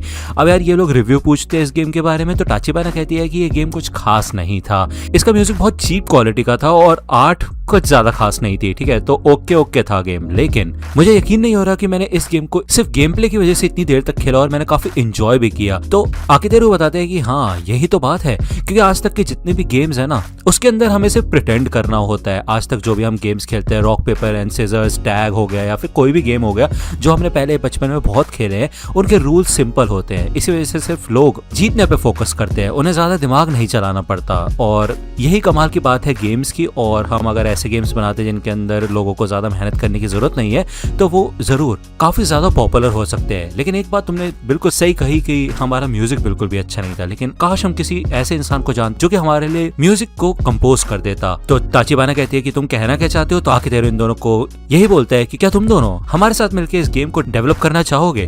तो यार ये सुन के टाचिबाना तो काफी ज्यादा इंप्रेस हो जाती है, लेकिन वो ये कहती है मैं ओटोई सेंपाई को ऐसा धोखा नहीं दे सकती क्योंकि उन्होंने मेरे लिए काफी कुछ किया है। तो यार आकितेरू कहता है कि मैंने उनसे पहले अप्रूवल ले लिया। तो ओटोई ने ये कहा होता है कि मैं तो चाहती हूँ कि वो नई अपॉर्चुनिटीज को चेज करे। तो यार टाचिबाना तो काइंड ऑफ मान जाती है। वो यहाँ पे इरोहा से बात करना शुरू करती है कि यार तुम्हें भी अब ज्यादा डिलिंक्वेंट्स के साथ घूमना नहीं पड़ेगा और तुम भी अपने ड्रीम्स को चेज कर सकती हो। लेकिन इरोहा को यहाँ पे इस ऑफर में कोई भी इंटरेस्ट नहीं होता, वो मना कर देती है और कहती है कि चलो अब तुम लोगों को शायद गेम के बारे में बात करनी होगी तो मैं यहाँ से चले जाती हूँ, मैं तुम्हारे बीच में टांग नहीं अड़ाना चाहती। तो वो ये बोल के यहाँ से भाग जाती है। अब आकितेरू कहता है कि रुको यहाँ पे वेट करो, मैं आता हूँ अभी। तो आकितेरू यहाँ पे आता है तो वो देखता है कि इरोहा अकेली बैठी होती है एक पार्क में, और वो सुनता है यहाँ पे दो लड़कियां और होती है जो कि इरोहा से बात कर रही होती है। लेकिन जब आकितेरू आगे बढ़ता है तो वो देखता है कि यहाँ पे सिर्फ और सिर्फ इरोहा होती है और वो बेसिकली अपने वर्ड्स अलग अलग एक्सेंट पे बोल रही होती है, तीन अलग अलग लड़कियों का मिमिक कर रही होती है, वो आवाज चेंज कर करके। अब वो देखती है यहाँ पे कि आकितेरू आ गया तो वो काफी ज्यादा डर जाती है और पीछे जाके छुप जाती है, उसे काफी शर्म आ रही होती है। अब यार इरोहा तो डिफेंसिव हो जाती है, वो नहीं चाहती कि आकितेरू उसके पास आए और वो ये तो बिल्कुल नहीं चाहती थी कि वो उसको ऐसे देखे, लेकिन अब उसने उसको देख ही लिया है। यहाँ पे आकितेरू काफी ज्यादा इंप्रेस हो जाता है। वो ये कहता है कि शुरुआत में तो मुझे ऐसा लगा था कि यहाँ पे तीन अलग अलग लोग हैं, लेकिन जब मैंने ये देखा कि तुम अकेली हो तो मैं काफी ज्यादा इंप्रेस हो गया यार, तुम सच में काफी कमाल की हो, मैं तो फैन बन गया तुम्हारा। ये सुन के यहाँ पे इरोहा शर्माने लग जाती है और वो ये बताती है कि बचपन में वो एक कार्टून देखा करती थी, उसमें वो कैरेक्टर्स जो हुआ करते थे उनका मिमिक करती थी वो, और एक बार उसकी मॉम ने उसे ऐसा करते हुए देख लिया था जिस वजह से वो काफी ज्यादा गुस्सा हो गई थी और उसके बाद दुखी हो गई थी। इसी वजह से इरोहा ने तब से लेके अब तक ये सारी एक्टिविटीज छोड़ दी। उसकी मॉम नहीं चाहती वो ये सब करे। इवन उनके घर में टीवी भी नहीं है, जिस वजह से वो काफी ज्यादा बोर हो जाती थी और इसी वजह से वो उन लोगों की मिमिक्री किया करती थी। भले ही उसको नए कैरेक्टर्स और स्टोरीज नहीं बनानी आती है, लेकिन वो मिमिक अच्छा कर लेती है। आकितेरू कहता है वैसे देखा जाए तो बिना किसी स्क्रिप्ट के तुम काफी अच्छा खासा परफॉर्म कर लेती हो। वो ये कहता है कि मेरी मॉम एक्टर्स का मेकअप किया करती थी और मैं उनके साथ काफी बार जाया करता था और देखता था कि एक्टर्स कैसे होते हैं, और मैं यकीन से कह सकता हूँ कि तुम सच में काफी ज्यादा कमाल की हो। वो ये कहता है मैं समझ सकता हूँ कि तुम अपनी मॉम की विश को बिट्रे नहीं करना चाहती, इसी वजह से तुम्हारे भाई और तुम्हारे बीच में सारी चीजें काफी ज्यादा ऑकवर्ड है। तो बेसिकली यहाँ पे इरोहा को एक आउटसाइड फोर्स की जरूरत थी, जैसे कि टाचिबाना, जो कि उसको जबरदस्ती लेके जाए और उसको चेंज करने में मदद करे। वो खुद यहाँ पे चेंज नहीं करना चाहती कुछ भी, अगर कोई जबरदस्ती करेगा तो वो जरूर चेंज करेगी। तो आकितेरू वो इंसान बनता है, वो ये कहता है कि ठीक है फिर अपनी लाइफ तुम मेरे हाथ में दे सकते हो, मैं उसे चेंज करने की कोशिश करूंगा। इरोहा कहती है कुछ ज्यादा हो गया यार, लेकिन तुम्हें ये सब करने की जरूरत नहीं है। तो ऑब्वियसली बात है यार, उसके अंदर ये टैलेंट है और आकितेरू नहीं चाहता वो टैलेंट वेस्ट हो, और बार बार वो उसको ओजुमा की सिस्टर कह रहा होता है। तो इरोहा कहती है तुम मेरे को मेरे नाम से बुला सकते हो। जिसके बाद वो उसे अपने घर पे बुलाता है। अब यार इरोहा कहती है कि तुम मेरे को अपने घर पे बुला रहे हो, मुझे पता है तुम मेरी बॉडी की वजह से मेरे पीछे पड़े थे। तो आकितेरू कहता है ऐसा नहीं है यार, हमेशा अपना फोन अपने हाथ में रखना चाहे तो, और अगर मैं कुछ भी करूँ तो रिपोर्ट कर देना। जिसके बाद वो अंदर आ जाती है। अब वो कहता है मैं तुम्हारे लिए कुछ पीने के लिए लेके आता हूँ, जूस वगैरह। तो इरोहा कहती है तुम उसके अंदर कुछ मिला के लाओगे ना, मेरे को नहीं पीना। तो यहाँ पे हमें दिखाया जाता है कि आकिहिरो ने काफी सारी एक्टिंग की बुक्स खरीद ली होती है इरोहा के लिए, जिससे कि उसको खर्चा ना करना पड़े, और वैसे भी वो अपने घर में तो नहीं रख सकती ये सारी चीजें, है ना, क्योंकि उसकी मॉम को पता चल जाएगा वरना, तो वो यहाँ पे आके पढ़ सकती है। तो इरोहा कहती है अच्छा तो तुम चाहते हो कि मैं इस बहाने रोज रोज तुम्हारे घर आ सकूं? हाँ। तो आकिहिरो कहते हैं नहीं नहीं ऐसा नहीं है। तो इरोहा कहते हैं मुझे माफ करना यार, मैं कुछ ज्यादा ही बोल रही हूँ, जबकि तुम सिर्फ मेरी मदद करने की कोशिश कर रहे हो। तो आकिहिरो सोचता है कि यार तुम्हारी एज की लड़कियों को वैसे इतना चौकन्ना तो होना ही चाहिए। जिसके बाद इन्होंने यहाँ पे एक शेड्यूल बना लिया, इन्होंने इरोहा के स्किल्स पे वर्क करना शुरू कर दिया। वो मिमिक करती थी, डबिंग करती थी, मूवीज देखते थे ये लोग साथ में। फाइनली ये लोग ओटोई से आके मिलते हैं, जिसने एक स्टूडियो बना लिया होता है वॉइस ओवर के लिए। उसने ये अपने ग्रैंड पेरेंट्स के जो इनहेरिटेंस है उससे बनाया होता है। अब यार आकिहिरो कहते तुम हमारे लिए इतना सब क्यों कर रही हो? तो ओटोई कहते देखो तुम्हारे लिए कोई कुछ नहीं कर रहा, ठीक है ना। जिसके बाद यहाँ पे इस रिकॉर्डिंग रूम में जाती है इरोहा, और ओटोई कहती है कि वैसे तुम्हें और भी वॉइस एक्टर्स की जरूरत पड़ेगी, है ना। तो आकिहिरो कहते हैं नहीं, उनकी जरूरत नहीं है, क्योंकि इरोहा ही काफी है। अब यहाँ पे वो अपना कमाल दिखाती है, बेसिकली उसके पास काफी कमाल के टैलेंट्स होते हैं, जिसको देख के ओटोई काफी ज्यादा इंप्रेस हो जाती है। इवन यहाँ पे आकिहिरो भी काफी ज्यादा खुश हो जाता है। ओटोई कहते हैं तुम किस बात पे खुश हो रहे हो भाई? तो आकिहिरो कहता है क्योंकि मैं उसका पर्सनल मैनेजर हूँ और एक तरीके से मैंने ही उसको हेल्प की है। जिसके बाद ये लोग काफी अच्छे खासे फ्रेंड बन जाते हैं। यहाँ पे इरोहा बताती है कि कैसे वो इतने टाइम बाद अपने भाई से बात कर पाई, और उसके भाई ने उसे कहा था कि जब आकिहिरो मेरे आसपास होता है तो मैं काफी ज्यादा खुश रहता हूँ। भले वो यहाँ पे अपने रूम में इन्वेंशंस करता रहता है, लेकिन वो उसमें कभी खुश नहीं रहता था। वो बताती है कि जब से आकिहिरो से मिला है तो ऐसा लगता है उसे सिर्फ एक दोस्त की ही जरूरत थी, और अब वो काफी खुश रहता है। जिसके बाद यहाँ पे आकिहिरो अपने बैग में से कुछ निकालता है और इरोहा को देता है। इसके अंदर एक हेडफोन होता है, जिससे कि यहाँ पे इरोहा म्यूजिक वगैरह सुन सके, मूवीज देख सके, जैसे ये लोग आकिहिरो के घर पे करते हैं। अब यार वो अपने घर पे तो ये सब कुछ कर नहीं सकती, इसी वजह से ये हेडफोन उसके ही घर पे रहेगा। तो आकिहिरो उसको अपने घर की एक स्पेयर की दे देता है और कहता है जब भी तुम्हारा मन करे तुम वहां आ सकती हो, एनिमे देख सकती हो, मूवीज देख सकती हो, गाने सुन सकती हो, जो करना चाहे वो कर सकती हो। यहाँ पे हमें फिर से अभी का सीन दिखाया जाता है। आकिहिरो कहता है कि वैसे मैंने सोचा नहीं था तुम मेरे इतना नाक में दम कर दोगी। हमें दिखाया जाता है कि जो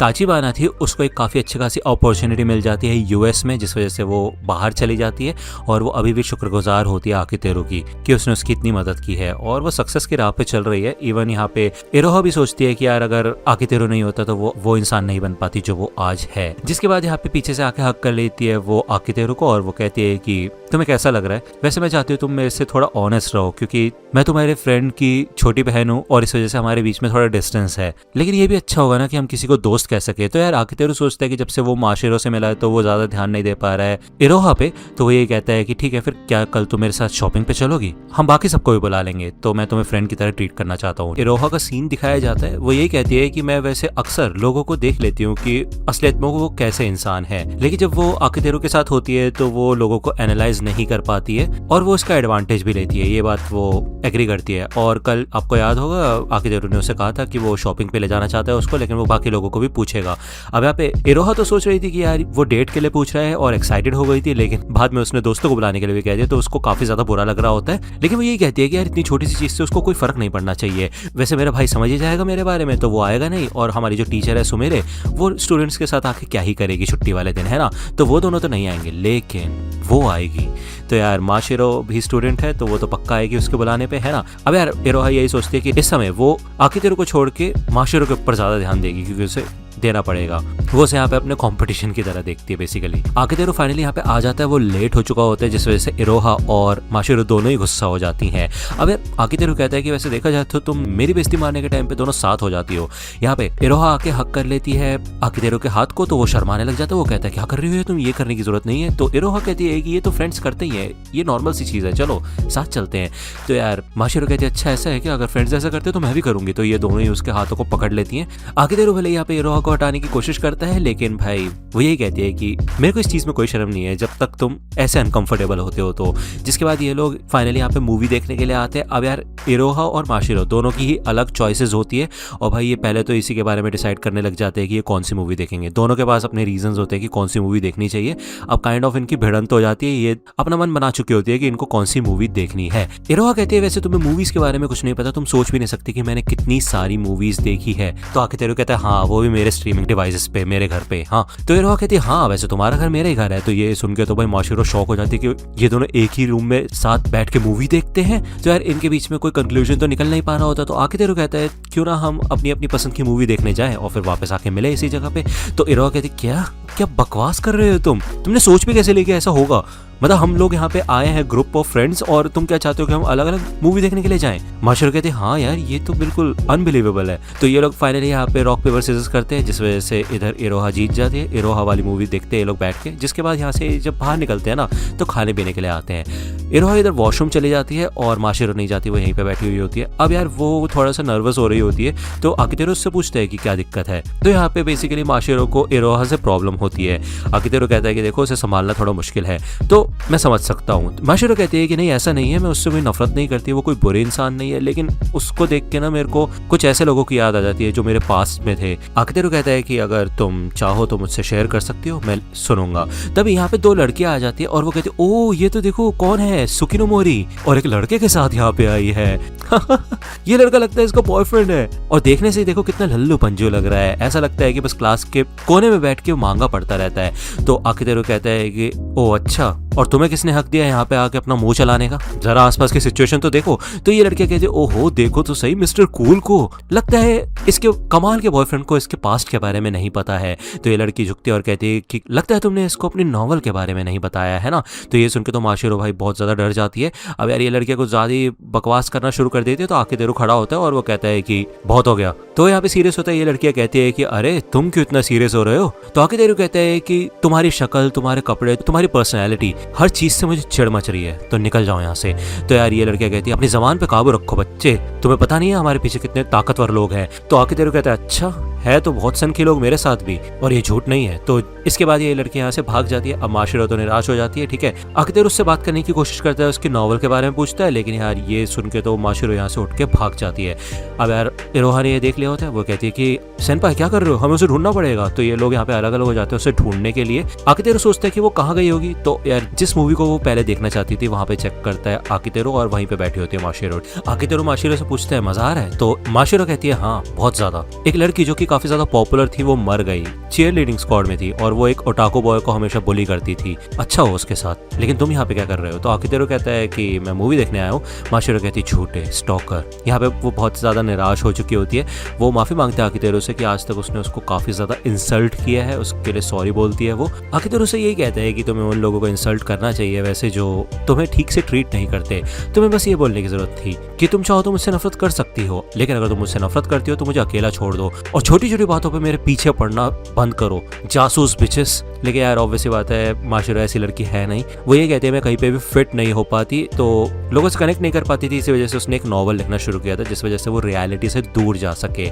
लेकिन उन दो लड़कियों को ये नॉवल मिल गई थी और उन्होंने पूरी क्लास को ये बता दिया था, और ऐसे एक्सपोज होना पूरी क्लास के सामने बिल्कुल भी अच्छा नहीं था। लेकिन आकितेरो कहता है कि मुझे ऐसी नॉवेल्स पसंद है जो कि रियलिटी से भागने के लिए लिखी जाती है, मतलब मैं ऐसे लोगों का फैन हूँ। वैसे एक प्रोफेशनल नॉवेलिस्ट है, मैं उनका काफी बड़ा फैन हूँ, तुमने सुना होगा उनके बारे में, माकिगाई नामाको। तो माशिरो कहते हैं हाँ सुना तो है। अब यार आपको पता होगा माकिगाई फिफ्थ फ्लोर अलायंस का ये एक हिस्सा है, और उसकी राइटिंग काफी ज्यादा पसंद आई थी आकितेरो को। उसने वो बुक पढ़ी थी, उसके अंदर वैल्यू सिस्टम के बारे में वो बात करता है कि कैसे जो बिना मतलब के स्ट्रेंजर्स होते हैं वो किसी इंसान की लाइफ में दखल देते हैं, लोगों को परेशान करते हैं अपने आप को ऊंचा दिखाने के लिए। जितनी भी चीजें उस बुक के अंदर लिखी थी वो सच में काफी ज्यादा कमाल की थी, और उससे बड़ी बात यह है कि वो आगे चल के बहुत ज्यादा हिट हो गई और लोगों को काफी ज्यादा पसंद भी आई, तो इसमें कोई एम्बैरेसमेंट वाली बात है नहीं, है ना।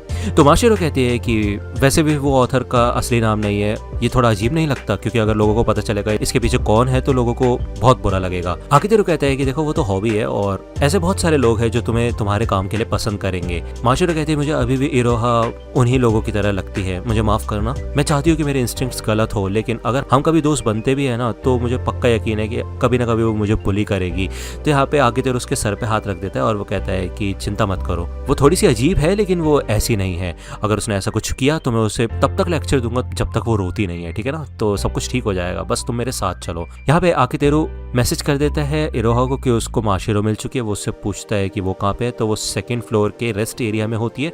अब ये लोग यहाँ पे आते हैं तो देखते हैं कि इरोहा उन दो लड़कियों से बात कर रही होती है हंस हंस के। तो माशिरो कहती है देखा मैंने कहा था ना वो मिलके मेरा मजाक उड़ा रहे हैं। तो आकितेरो कहता है नहीं रुक जाओ देखो तो सही। अब यहाँ पे भाई इरोहा तो बेइज्जती मारना शुरू कर देती है इन दो लड़कियों की कि भाई अगर तुम्हें इतनी ज्यादा लूजर लगती है वो लड़की तो उसके पीछे पीछे क्यों घूमती रहती हो, जिस ग्राउंड पे वो चलती लड़की है ना उसको किस करने के भी लायक नहीं हो, समझी। मतलब इतनी क्यूट लड़की एक कमाल के बॉयफ्रेंड के साथ अपने छुट्टी वाले दिन आई है और तुम देखो इतनी घटिया सी पर्सनैलिटी लेके यहाँ पे उसके पीछे पीछे आ गई। खुद तो कचरे जैसी जिंदगी जी रही हो और दूसरे लोगों की भी जिंदगी बर्बाद करने की कोशिश कर रही हो।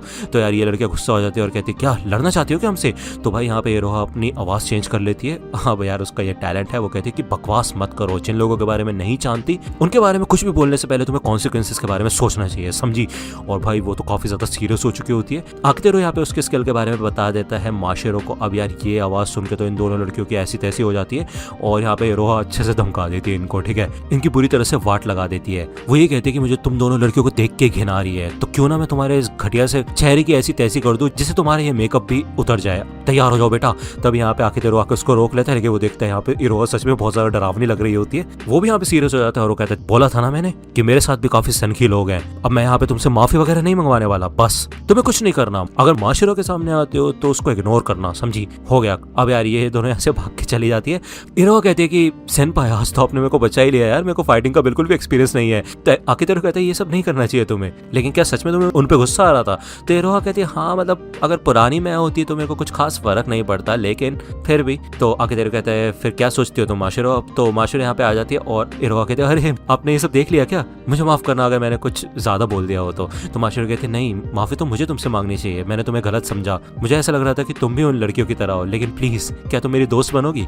तो ये दोनों यहाँ पे फ्रेंड्स बन जाती हैं। जिसके बाद आकितेरो आके सुकिनोमोरी से मिलता है। अब वो यही बताता है कि ये काफी अच्छा डिसीजन था, माशेरो काफी ज्यादा खुश है और उसने एक फ्रेंड भी बना ली है। ऐसा लगता है कि वो अपनी पुरानी स्कूल की मेमोरीज को भूल जाएगी और मैंने बिल्कुल सही डिसीजन लिया उसे तुम्हारे हवाले करके। और जो उसकी दोस्त बनी है वो कोहिनाता इरोहा है, वो भी 5th फ्लोर अलायंस का हिस्सा है ना। तो आकितेरो कहता है टेक्निकली वो हमारे ग्रुप की मेंबर नहीं है। तो सुकिनोमोरी कहता है कि जो the night the black goat scream की वॉइसेस है वो उसी लड़की ने दी है ना। माशेरो ने मुझे बताया कि इरोहा के पास काफी कमाल की एक्टिंग एबिलिटीज हैं और तुम्हारे पूरे सर्कल में वही है जो वॉइस एक्टिंग कर सकती है ना। तो बेसिकली यहाँ पे सुकिनोमोरी को पता चल चुका होता है कि इरोहा ही है जिसने बहुत सारी वॉइसेस दी है और वो ये कहता है कि मेरे को पता चल जाता है कि वॉइसेस एक ही इंसान के मुंह से आई है या फिर अलग अलग इंसानों से आई है। तो बेसिकली यहाँ पे आकितेरो चाहता है कि ये बात किसी को भी पता न चले और सीक्रेट रहे ये चीज। सुकिनोमोरी फिर से पूछता है कि वो तुम्हारी असलियत में गर्लफ्रेंड तो नहीं है ना।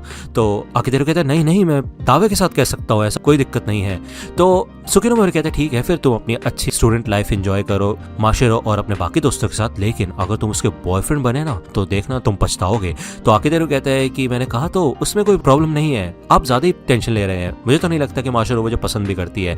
तो मन में सोचता है सुकिनोमोरी कि यार ये तो बेचारा अच्छा लड़का है, लेकिन काफी बुरी बात है कि ये बेवकूफ है। तो हमें दिखाया जाता है माशेरो काफी ज्यादा खुश होती है कि उसने अपने डैड से बात करी और वो स्कूल के अंदर आ गई, उसको इतने अच्छे दोस्त मिले जो कि उसका साथ देते हैं। अब वो ये सोचती है कि क्या आकितेरो को पता तो नहीं चला कि मैं ही माँ की गाई नामा को हूँ। वो बेसिकली यहाँ पे स्पेशल बनना चाहती है आकितेरो के लिए और उसके और नजदीक आना चाहती है क्योंकि वो उसे चेज करते करते यहाँ तक आई है। तो वो यहाँ पे एक मैसेज करती है। वही दूसरी ओर हमें इरोहा का सीन दिखाया जाता है, वो गाने सुन रही होती है, लेकिन तभी इधर आकितेरो वॉल्यूम बहुत ज्यादा तेज कर देता है। इरोहा कहती क्या कर रहे हो, अगर मेरे कान के पर्दे फट गए तो उसकी रिस्पॉन्सिबिलिटी तुम लोगे। तो आकितेरो कहता है कि ठीक है ले लूंगा रिस्पॉन्सिबिलिटी, शादी कर लूंगा और तुम्हें अपने साथ रखूंगा, लेकिन ये सिर्फ एक मजाक है, ठीक है। इन हेडफोन्स के अंदर स्टीरियो अपने आप एडजस्ट हो जाता है तो तुम्हारे कानों को कोई प्रॉब्लम नहीं होगी, ठीक है, चाहे कितनी भी मैक्सिमम वॉल्यूम हो। ऐसा लगता है कि तुम काफी ज्यादा यूज करती हो इन्हें। तो इरोहा याद करते हैं कि इसी तरीके से उसने अपनी जर्नी शुरू की थी और ये गिफ्ट उसे आकितेरो ने दिया था तो वो यूज तो करेगी, है ना। तो उसके लिए थैंक्स कहती है वो। आकितेरो कहता है अगर थैंक्स कहना ही चाहती हो ना तो मुझे परेशान करना बंद कर दो। तो इरोहा कहती है कि मैं परेशान ही इसलिए करती हूँ क्योंकि मैं बहुत ज्यादा शुक्रगुजार हूँ और मैं आपको लाइक भी बहुत ज्यादा करती हूँ, आप नहीं समझोगे मेरी फीलिंग्स को, इतना ज्यादा लाइक करती हूँ कि मेरे को तो माशेरो सेनपाई से बहुत ज्यादा जेलस फील हो रहा है। आकितेरो कहता है कि बस और छेड़ना बंद करो, मत करो ये सारी चीजें, तुम मुझे फिर से बेवकूफ नहीं बना सकती, ठीक है। अब भले ये लोग दोस्त बन गए लेकिन फिर भी वो यहाँ पे अपना कंपटीशन मानती है माशेरो को और कंपटीशन चल ही रहा था, लेकिन वो बुलीज आ गए, उन्होंने सब काम खराब कर दिया जिस वजह से ये लोग दोस्त बन गए, तो कोई दिक्कत वाली बात नहीं है। तब यहाँ पे आकितेरो को एक मैसेज आता है, यहाँ पे इरोहा भी उठ के आ जाती है देखने के लिए कि किसका मैसेज है। मैसेज वो ओपन करता है और इस मैसेज में जो लिखा होता है उसे देख के इरोहा तो शॉक ही हो जाती है भाई। वो कहती है ये क्या है भाई, और इस मैसेज में लिखा होता है I love you more than anyone in the world. जब आकेतेरू नींद से जागता है ना तो उसके सामने माशिरो होती है और वो भाई उसको नींद से उठा रही होती है। वो कहती है अब फाइनली तुम उठ ही गए हो। वो यहाँ पे उसके लिए ब्रेकफास्ट बना के लेके आई होती है। तो आकेतेरू कहते हैं कि ये चीज खाऊंगा मैं सुबह सुबह। तो बेचारी उदास हो जाती है। माशिरो यही कहती है कि मुझे माफ करना, मेरे को सिर्फ सी फूड के साथ ही चीजें बनानी आती है। तो आकेतेरू कहता है कि सर के बल गिर गई क्या, सर पे चोट लगी है? तो माशिरो कहती है मैं तो तुम्हारे प्यार में गिर गई हूँ। तो आकेतेरू मन में कहता है कि यार इसने ये लाइन कैसे घुमा दी। लेकिन एक सेकंड, केस का तो ये है कि मैंने उसका प्रपोजल एक्सेप्ट कर लिया है और अब हम रिलेशनशिप में हैं। तो यार आपको याद होगा लास्ट एपिसोड के एंड में माशिरो ने अपनी फीलिंग्स बताई थी आकेतेरू को। तो माशिरो यही कहती है कि चलो फिर अब वो सारी चीजें करते हैं जो लवर्स करते हैं और मैं तुम्हारे ये ड्रीम सच में काफी कमाल का बना दूंगी। तो भाई वो यहाँ पे उसको किस करना शुरू कर देती है। अब यार आकेतेरू कहता है मेरे को सांस नहीं आ रही। तभी वो यहाँ पे असलियत में नींद से जागता है, ये सिर्फ एक सपना था। इरोहा इधर होती है, वो उसके मुंह में यहाँ पे आइस कैंडी डाल रही होती है उसको जगाने के लिए, क्योंकि वो जाग नहीं रहा होता है। तो आकेतेरू तो गुस्सा हो जाता है। वो कहता है ये क्या तरीका है किसी को उठाने का, भाई कोई नई तरीके के मॉन्स्टर हो गया तुम जो कि सोते हुए लोगों के मुंह में आइसक्रीम डाल के उनको उठाती हो। तो इरोहा ये कहती है कि मैं इतनी प्यारी जूनियर हूँ जो कि आपके बारे में सोचती हूँ और आपको कोई फर्क ही नहीं पड़ रहा। आपको तो इतना खुश होना चाहिए कि इतनी क्यूट लड़की आपको उठाने के लिए आई है। तो आकेतेरू कहता है कि मैं कोई मैसेजेस नहीं हूँ जो कि गोली होने की वजह से टर्न ऑन हो जाऊंगा, समझी? तो इरोहा कहती है अच्छा तो फिर ये बताओ कि टर्न ऑन कैसे होते हो। यहाँ पे वो उसको थोड़ा छेड़ना शुरू कर देती है। वो यही कहती है कि आपको देख के तो लग रहा है आप काफी ज्यादा एक्साइटेड हो गए हो, तो कुछ तो अलग बात है। तो आकेतेरू छिड़ जाता है। वो यही कहते हैं इतनी सुबह सुबह तो तुम कभी नहीं आती, यहाँ कर क्या रही हो तुम? तो इरोहा यहाँ पे टाइम दिखाती है, इधर 8 बज चुके होते हैं, जिसे देख के आकेतेरू तो डर ही जाता है। इरोहा बताती है कि वैसे आप हमेशा 7 बजे उठ जाते हो और अब 8 बज गए थे, मेरे भाई के मैसेजेस आपने सीन नहीं किए तो उसने मेरे को भेजा आपको देखने के लिए कि क्या चल रहा है। तो आकेतेरू कहते हैं कि क्या तुमने मेरी घड़ी के साथ छेड़छाड़ की है? तो इरोहा कहते हैं नहीं, इतना घटिया काम तो मैं भी नहीं कर सकती, मामूली सी बात है, आप थोड़ा ज्यादा सो गए बस। तो आकेतेरू कहते हैं नहीं ऐसा नहीं हो सकता, आज हॉलीडे वगैरह है क्या या फिर वीकेंड है? तो इरोहा कहते हैं नहीं ये वीकडे है। तो यार आकेतेरू तो परेशान हो जाता है। वो कहते हैं मेरे को हेल्थ चेकअप कराना पड़ेगा, हो सकता है मेरी बॉडी के साथ कुछ गड़बड़ हो रही हो, ऐसा तो कभी नहीं होता, मेरे को एक अपॉइंटमेंट की जरूरत है। अब आकेतेरू यहाँ पे तैयार होना शुरू करता है। वो ये याद करता है कि उसने माशिरो का क्या रिप्लाई किया था और क्या सच में वो उससे प्यार करती है, लेकिन उसे उसकी फीलिंग्स को क्वेश्चन नहीं करना चाहिए। लेकिन ज्यादा देर तक वो उसको इग्नोर भी नहीं कर सकता वरना उसको हर्ट होगा। तो यार वो उसको बता देगा सिंसियरली कि वो क्या फील करता है उसके बारे में। अब इरोहा और आकेतेरू दोनों साथ के साथ स्कूल जाते हैं। अब ये लोग थोड़ा लेट तो हो गए होते हैं। अब आकेतेरू टेंशन ले रहा होता है क्योंकि वो अपनी होम रूम टीचर से फालतू के लेक्चर नहीं सुनना चाहता, जिस वजह से वो काफी जल्दीबाजी कर रहा होता है जाने के लिए। इरोहा पूछती है कि हम दोनों साथ में स्कूल जा रहे हैं, उसमें कोई प्रॉब्लम तो नहीं है ना? तो आकेतेरू कहता है कि यार 2 स्ट्रेंजर्स अगर साथ में मिल जाते हैं तो कोई दिक्कत वाली बात नहीं है, बस प्रेसिडेंट सुकिनोमोरी हमें ना देख ले। तो इरोहा कहती है हाँ, और माशिरो को भी अच्छा नहीं लगेगा ना ये देख के, देखो तो कितनी सारी लड़की आपके पीछे पड़ी हुई है। इरोहा कहती है कि आपको तो पता होना चाहिए यार लड़कियों को कैसे ट्रीट करना है एंड ऑल, अगर आप चाहो तो मैं आपकी प्रैक्टिस करने में मदद कर सकती हूँ कि लड़कियों के साथ क्या करना चाहिए। लेकिन यहाँ पे आकेतेरू को कुछ खास फर्क नहीं पड़ता। इरोहा यही कहती है कि आपको इससे एम्बैरेस फील होना चाहिए लेकिन आपको कोई फर्क ही नहीं पड़ा। तो आकेतेरू यही कहते हैं तुम मेरी वर्जिनिटी के पीछे पड़ी हो तो ट्राई करना, जब मैं सो रहा हूँ तो कोशिश करो, ठीक है ना? और वैसे तुम कर नहीं पाओगी। तो इरोहा कहती है अच्छा चैलेंज दे रहे हो, ठीक है फिर।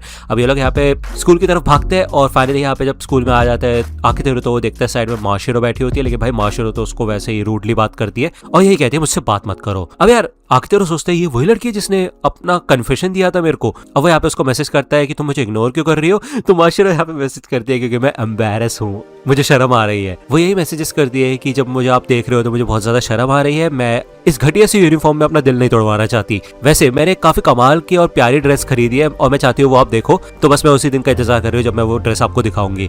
तो यार आकेतेरू कंफ्यूज हो जाता है। वो कहता है भाई ये चल क्या रहा है यहाँ पे? तभी यहाँ पे इनकी टीचर आ जाती है। वो यहाँ पे पंक्चुअलिटी की बात करती है कि तुम लोग लेट हो गए हो, भले वो यहाँ पे खुद लेट सबमिशंस करती है डेडलाइन से बहुत लेट। क्लास शुरू होने से पहले यहाँ पे वो एक अनाउंसमेंट करती है national high school drama fair की, जो कि जुलाई में होने वाला है। वो बताती है जिस ड्रामा क्लब की वो एडवाइजर है वो भी पार्टिसिपेट करने वाले हैं और इनके ड्रामा क्लब के जीतने के चांसेस बढ़ाने के लिए इनको नए मेंबर्स की जरूरत है, लेकिन इनको कमजोर लोगों की जरूरत नहीं है, ठीक है? ऐसे लोग चाहिए जो कि अच्छे से एक्टिंग कर पाए। यहाँ पे ओजुमा पूछता है आकेतेरू से कि तुम आज लेट कैसे हो गए, ज्यादा देर तक सो रहे थे क्या?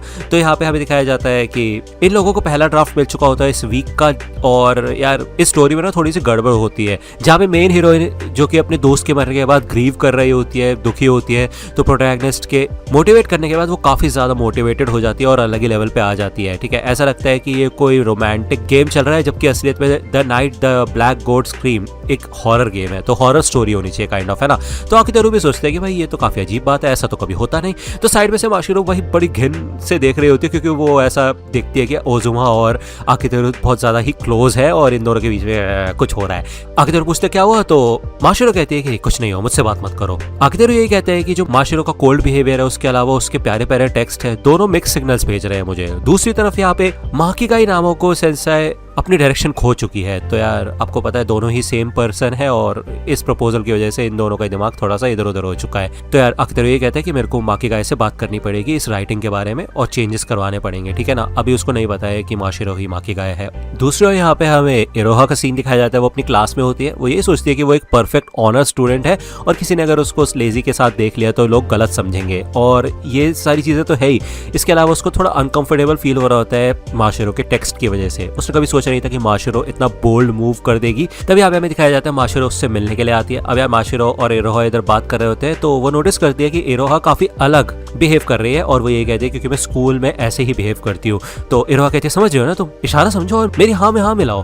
तो यार माशिरो भी यहाँ पे एक बच्ची की तरह एक्ट करने लग जाती है। अब इरोहा कहती है ये क्या कर रही हो तुम। तो माशिरो को काफी एम्बैरस फील होता है। एनीवे इन दोनों को बात करता हुआ देख काफी सारे लोग इधर इकट्ठा हो जाते हैं। तो ये दोनों अलग जगह चले जाती है बात करने के लिए स्टेयर्स के पास। अब यार माशिरो को यहाँ पे इस बात की टेंशन हो रही होती है कि आकितेरू आज क्लास में लेट आया है। वैसे वो हमेशा एक ही टाइम पे आता है लेकिन आज वो काफी ज्यादा लेट हो गया। तो इरोहा कहती है कि वो भी इंसान है, उससे भी गलतियां हो सकती है। तो माशिरो कहती है नहीं 16 मिनट्स 34 सेकंड्स लेट था वो, तो ये काफी ज्यादा लेट है, ये नॉर्मल नहीं है। तो इरोहा कहती है ओ माय गॉड ये तो बहुत ज्यादा डरावना है यार, मतलब कितना ऑब्सेस करती है वो उसके ऊपर। अब माशिरो को तो ये लग रहा होता है कि आकितेरू कोई बीमार वगैरह तो नहीं है। तो इरोहा कहती है कि तो आप मुझसे क्यों पूछ रहे हो, डायरेक्टली उनसे भी तो पूछ सकते हो ना। माशिरो कहते हैं कि हाँ बट मेरे को काफी एम्बैरस फील होता है उससे बात करने में, और वैसे भी ये टाइम थोड़ा अजीब है, मैं उससे बात नहीं कर सकती, मैं तुम्हें बता नहीं सकती क्यों। तो यार इरोहा को तो ऑलरेडी पता होता है क्यों, क्योंकि उसने आकितेरू को प्रपोज किया था और ऐसा लगता है देखने में कि भैया अभी तक आकितेरू ने उसको कोई आंसर भी नहीं दिया है, जो कि काफी गलत बात है। यहाँ पे उसको काफी गिल्टी फील हो रहा होता है कि उसको ये सारी चीजें पता है लेकिन उसके बावजूद वो माशिरो को नहीं बता सकती। अब माशिरो कहती है सिर्फ तुम ही मेरी दोस्त हो तो मैं तुमसे ही बात कर सकती हूँ। इरोहा कहती है शेट यार ये जानबूझ के भी नहीं कर रही है और मैं इसकी दुश्मन हूँ यार प्यार के मामले में, और ये मेरे से बिल्कुल भी नफरत नहीं करती। तो यार इरोहा बता देती है माशिरो को कि बस वो ज्यादा लेट तक सो गया था, इसी वजह से वो टाइम पे नहीं आ पाया और बीमार नहीं है, तो कोई चिंता वाली बात नहीं है। माशिरो कहती है ठीक है फिर मैं आज उसे अकेले लंच करने दूंगी जिससे कि वो थोड़ा रिलैक्स कर सके। इरोहा कहती है कि वैसे वो हमेशा अकेले ही लंच करता है तो अगर तुम उसे इनवाइट करोगे तो उसे अच्छा ही फील होगा। तो माशिरो कहती है नहीं नहीं आज मैं उसको अकेले ही लंच करने देती हूँ। तो यार इरोहा सोचती है वाह यार कितना सोचती है ये लड़की, कितनी स्ट्रॉन्ग है, कितनी स्ट्रॉन्ग है, हद से ज्यादा स्ट्रॉन्ग। अगर ये ऐसी नेचुरल एक्ट करे ना सेनपाई के सामने तो पक्का नॉकआउट हो जाएंगे पलक झपकते ही। तो माशिरो कहती है ठीक है फिर मैं क्लास में जाती हूँ, मैं तुमसे बाद में मिलूंगी। तो यार इरोहा तो थोड़ी परेशान हो जाती है। अब यार आकितेरू ने ट्राई तो किया था माशिरो से पूछने के लिए लेकिन माशिरो ने मना कर दिया था लंच करने के लिए साथ में, तो वो यहाँ पे अकेले बैठ के लंच कर रहा होता है। तभी यहाँ पे इरोहा आ जाती है। अब यार वो यहाँ पे उसको थोड़ा छेड़ना शुरू कर देती है। अब ज्यादातर लोग आकितेरू को जानते नहीं है तो वो ये कहती है कि किसी को कुछ पता नहीं चलेगा और तुम्हें तो खुश होना चाहिए कि एक इतनी क्यूट लड़की तुम्हारे साथ लंच कर रही है, तो एंजॉय करो। अब आकितेरू पूछता है कि वैसे मैं तुमसे एक क्वेश्चन पूछना चाहता हूँ कि ये लड़कियां सोचती कैसी है, ये माशिरो के बारे में, तुमने वो टेक्स्ट देखा था है ना। तो इरोहा कहती है हाँ देखा था। आकितेरू कहता है कि मैंने इसके बारे में थोड़ा सीरियसली सोचा है और मैंने ये सोचा कि मैं उसको एक प्रॉपर आंसर दूंगा, मैंने कोशिश की लेकिन वो मेरे को इग्नोर कर रही है, मेरे से बात भी नहीं करती, वो मेरे साथ कभी भी ऐसा हुआ नहीं है, तो मुझे नहीं पता इसके साथ डील कैसे करना है। तो भाई यहाँ पे इरोहा को गुस्सा आता है, वो यहाँ पे स्ट्रॉ को काट के इस जूस बॉक्स को नीचे रख देती है। अब आकितेरू जब उसको देखता है तो वो यहाँ पे बहुत ज्यादा गुस्से में आ चुकी होती है और वो ये कहती है कि अच्छा इसका मतलब ये है कि आपको सच में उसके कन्फेशन से बहुत फर्क पड़ रहा है ना। तो आकितेरू कहता है हाँ यार क्योंकि पहली बार किसी ने मेरे को कन्फेस किया है। तो इरोहा कहती है अच्छा अच्छा ठीक है। आकितेरू कहता है तुम्हें क्या हुआ। इरोहा कहती है कि ये पहली बार है ना जब किसी ने आपके साथ कन्फेस किया है, पहली बार आपको बताया कि वो आपसे प्यार करती है। तो आकितेरू कहता है इसमें मैं थोड़ी ना चेंज कर सकता हूँ, पहली बार है तो तुम इतना अपसेट क्यों हो रही हो। तो यार वो अपसेट इसलिए हो रही है क्योंकि यार वो बोलती रहती है आकितेरू को कि वो उसको पसंद करती है प्यार करती है लेकिन बहुत ज्यादा फ्रैंक वे में कहती है, इसलिए शायद आकितेरू ने उसको कभी सीरियसली लिया नहीं होगा। तो यार इरोहा को तो काफी गुस्सा आने लग जाता है। वो ये कहती है कि आप तो शायद ऐसा लगता है कि उन्हीं लोगों को लड़कियां मानते हो जो कि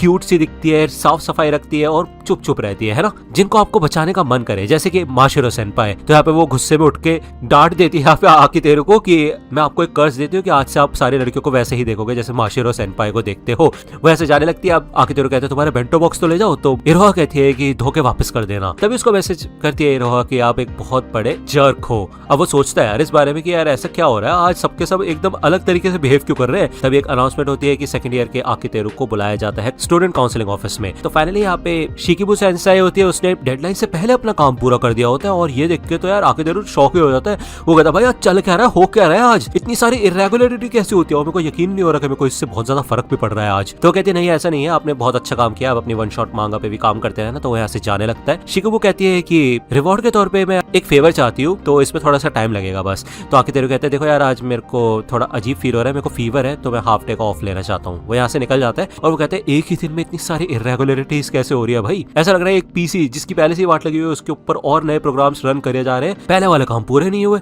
मुझे यकीन नहीं हो रहा कि मैं इतना इनएक्सपीरियंस्ड हूँ।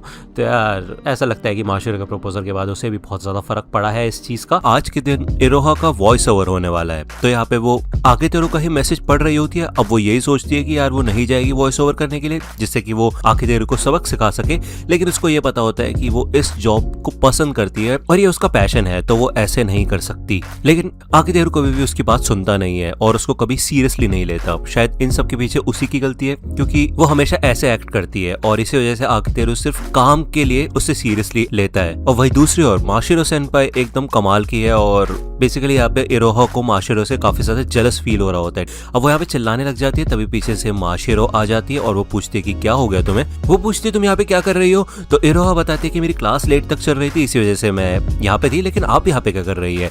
तो माशिरो कहती है कि मैं तो लाइब्रेरी में बुक्स लेने के लिए गई थी। तो यहाँ पे वो कुछ अलग टाइप की बुक्स लेके आई होती है, लवी डवी टाइप, ठीक है, जैसा उसका कैरेक्टर है नहीं। वो ये कहती है कि मैं कुछ नया ट्राई करना चाहती हूँ। अब माशिरो कहती है कि क्या हम दोनों साथ में मिलकर घर चले। अब आपको पता होता है यार इरोहा को तो वॉइस ओवर करने के लिए जाना है ओटोई के स्टूडियो में, और उससे पहले उसे आकितेरू से मिलना है पार्क में, तो वो ये सारी बातें बता नहीं सकती माशिरो को।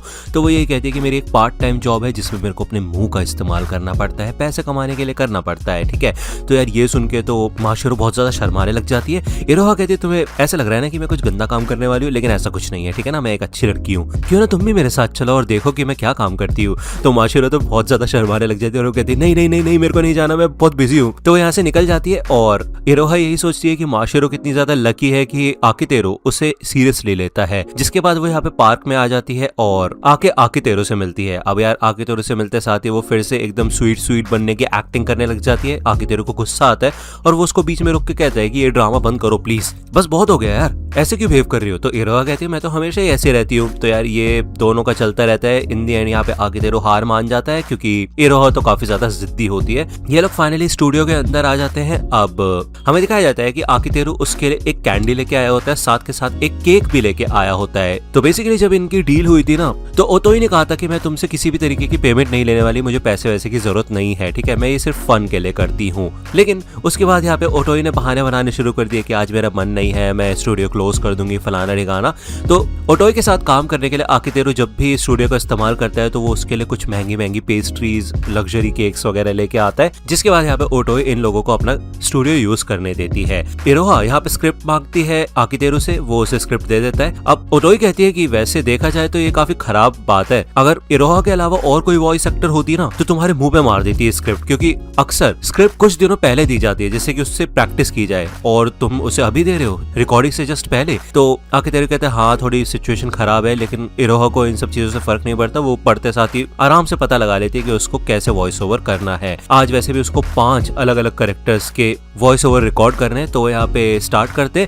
लेकिन हमें दिखाया जाता है ये अलग अलग कैरेक्टर्स जब करते हैं ना, तो इरोहा अजीब तरीके से ये वॉइस ओवर्स कर रही होती है, मतलब उनके कैरेक्टर्स के हिसाब से ये नहीं कर रही होती। बेसिकली वो अपनी आवाज भी ठीक से चेंज नहीं कर रही होती। तो ओटोई तो परेशान हो जाती है, वो कहती क्या हुआ, कुछ दिक्कत है क्या तुम्हें, तो चलो फिर दूसरा कैरेक्टर ट्राई करते हैं। तो ऐसे ही चलता रहता है भाई, आज सीरियस नहीं होती इरोहा। तो ओटोई कहती है कि क्या ये हमारे मजे ले रही है क्या। तो भाई आकितेरू तो डर जाता है। अब आकितेरू को गुस्सा आता है, वो यहाँ पे स्पीकर पे उसको डांटने लग जाता है और वो ये कहते हैं ये नौटंकी बंद करो। यहाँ पे उसे बहुत ज्यादा गुस्सा आता है, लेकिन तभी ओटोई उसके मुंह में एक लॉलीपॉप डाल देती है। वो देखती है कि यहाँ पे इरोहा बेचारी उदास हो चुकी होती है और वो यही कहती है कि आज के लिए बस इतना ही रखते हैं, ठीक है ना। जिसके बाद यहाँ से चली जाती है इरोहा। अब यार आकितेरू कहते हैं कि थैंक यू, आपने मेरे को ये लॉलीपॉप दे दी, वरना मैं पता नहीं कुछ ऐसा बोल देता जो कि मैं शायद वापस नहीं ले पाता कभी भी। तो ओटोई कहती है ठीक है फिर, अब एक तरीके से मैंने तुम्हें अपनी लॉलीपॉप दी है, ये एक इनडायरेक्ट केस है, अब मुझे बताओ कि तुम्हारे बीच में चल क्या रहा है। तो आकितेरू सारी की सारी बातें बता देता है ओटोई को कि माशिरो के साथ उसका क्या सीन हुआ है और इरोहा कैसे अजीब तरीके से बिहेव कर रही है। ओटोई कहती है कि देखो मेरे को प्यार व्यार के बारे में कुछ नहीं पता, ना ही मेरे को ये पता है कि इरोहा के मन में क्या चल रहा है। मुझे म्यूजिक काफी ज्यादा पसंद है और मेरे को सुनना काफी पसंद है, लेकिन मैं कभी भी खुद आर्टिस्ट नहीं बनना चाहती, भले ही मेरे कान काफी ज्यादा अच्छे हैं। इसी वजह से मैं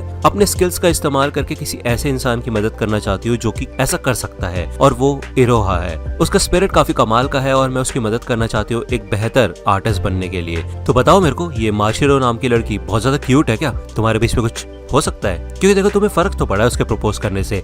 तो आकेतेरू कहता है कि ऐसा कुछ नहीं हो सकता, ऐसा कुछ नहीं है, क्योंकि प्रेसिडेंट सुकिनोमोरी से मेरा कॉन्ट्रैक्ट है कि मैं माशिरो को उस नजर से नहीं देखूंगा। तो ओटोई कहते हैं अच्छा, और तुम क्या सोचते हो इसके बारे में, ये भी तो सोचो।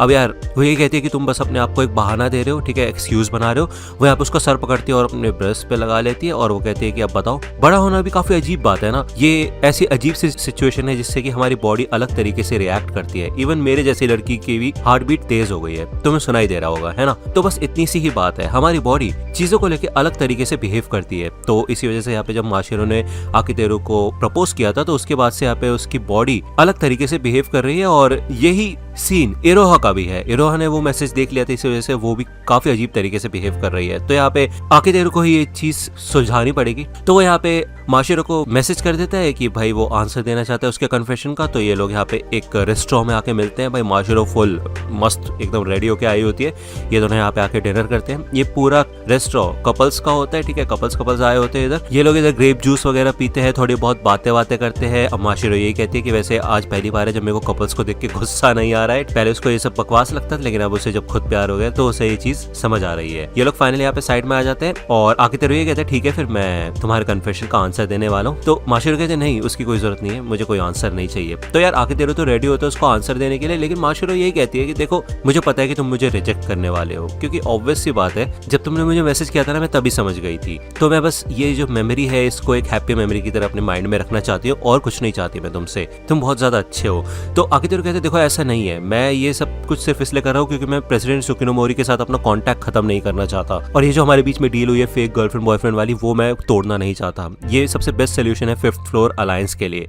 तो इस समय आकेतेरू सिर्फ अपने बिजनेस के बारे में सोच रहा होता है, ना ही माशिरो के बारे में, ना ही इरोहा के बारे में। तो माशिरो कहती है कि हाँ मैं समझ सकती हूँ, लेकिन तुम मेरे को बेवकूफ नहीं बना सकते, तुम जानते भी नहीं कि मैं तुमसे कितना प्यार करती हूँ। मतलब इरोहा इतनी ज्यादा क्यूट है और वो तुम्हारे इतना क्लोज है, उसके बावजूद जब तुम उसके बारे में कुछ नहीं सोचते तो यार मैं तो कोई हुई नहीं ना, तुम मेरे साथ कोई रिलेशन नहीं रखना चाहते, और यही मैंने सोच रखा था। अभी के लिए मैं इसी मोमेंट से खुश हूँ और मैं तुमसे कुछ नहीं चाहती, तो बस तुम एक ही आंसर दो, ओके बोल दो, लेकिन मैं पूरी कोशिश करूंगी कि एक दिन तुम मुझसे जरूर प्यार करो। तो आकेतेरू कहता है कि मैं तो ये कहूंगा कि तुम्हें मूव ऑन कर जाना चाहिए, क्योंकि मुझे नहीं लगता कि कभी ऐसा होगा, तुम्हें किसी और को ढूंढना चाहिए। तो माशिरो गुस्सा हो जाती है और कहती है तुम पागल हो गए, तुम्हें कुछ समझ नहीं आता, ऐसा नहीं है कि मेरे को बॉयफ्रेंड चाहिए, मुझे तुम चाहिए हो। तो यार ये सब इनकी बातें होती हैं, जिसके बाद वो यहाँ से जाने लगती है। वो यही कहती है कि और एक बात याद रखना कि कल से मैं तुम्हें और भी ज्यादा परेशान करने वाली, तुम्हें पागल कर दूंगी मैं। जिसके बाद माशिरो यहाँ से चली जाती है। उसके बाद आकेतेरू यही कहता है कि अब इरोहा तुम्हारी बारी है। अब यार ये सारे के सारे लोग जो उसके आसपास है अलग तरीके से बिहेव कर रहे थे, इसी वजह से वो उनको सॉल्व कर रहा है जिससे कि ये लोग काम पे ध्यान दे पाए। इरोहा के घर का सीन दिखाया जाता है और ओजुमा बताता है कि आज मेरी मॉम काम पे है और वो घर पे नहीं आएंगी।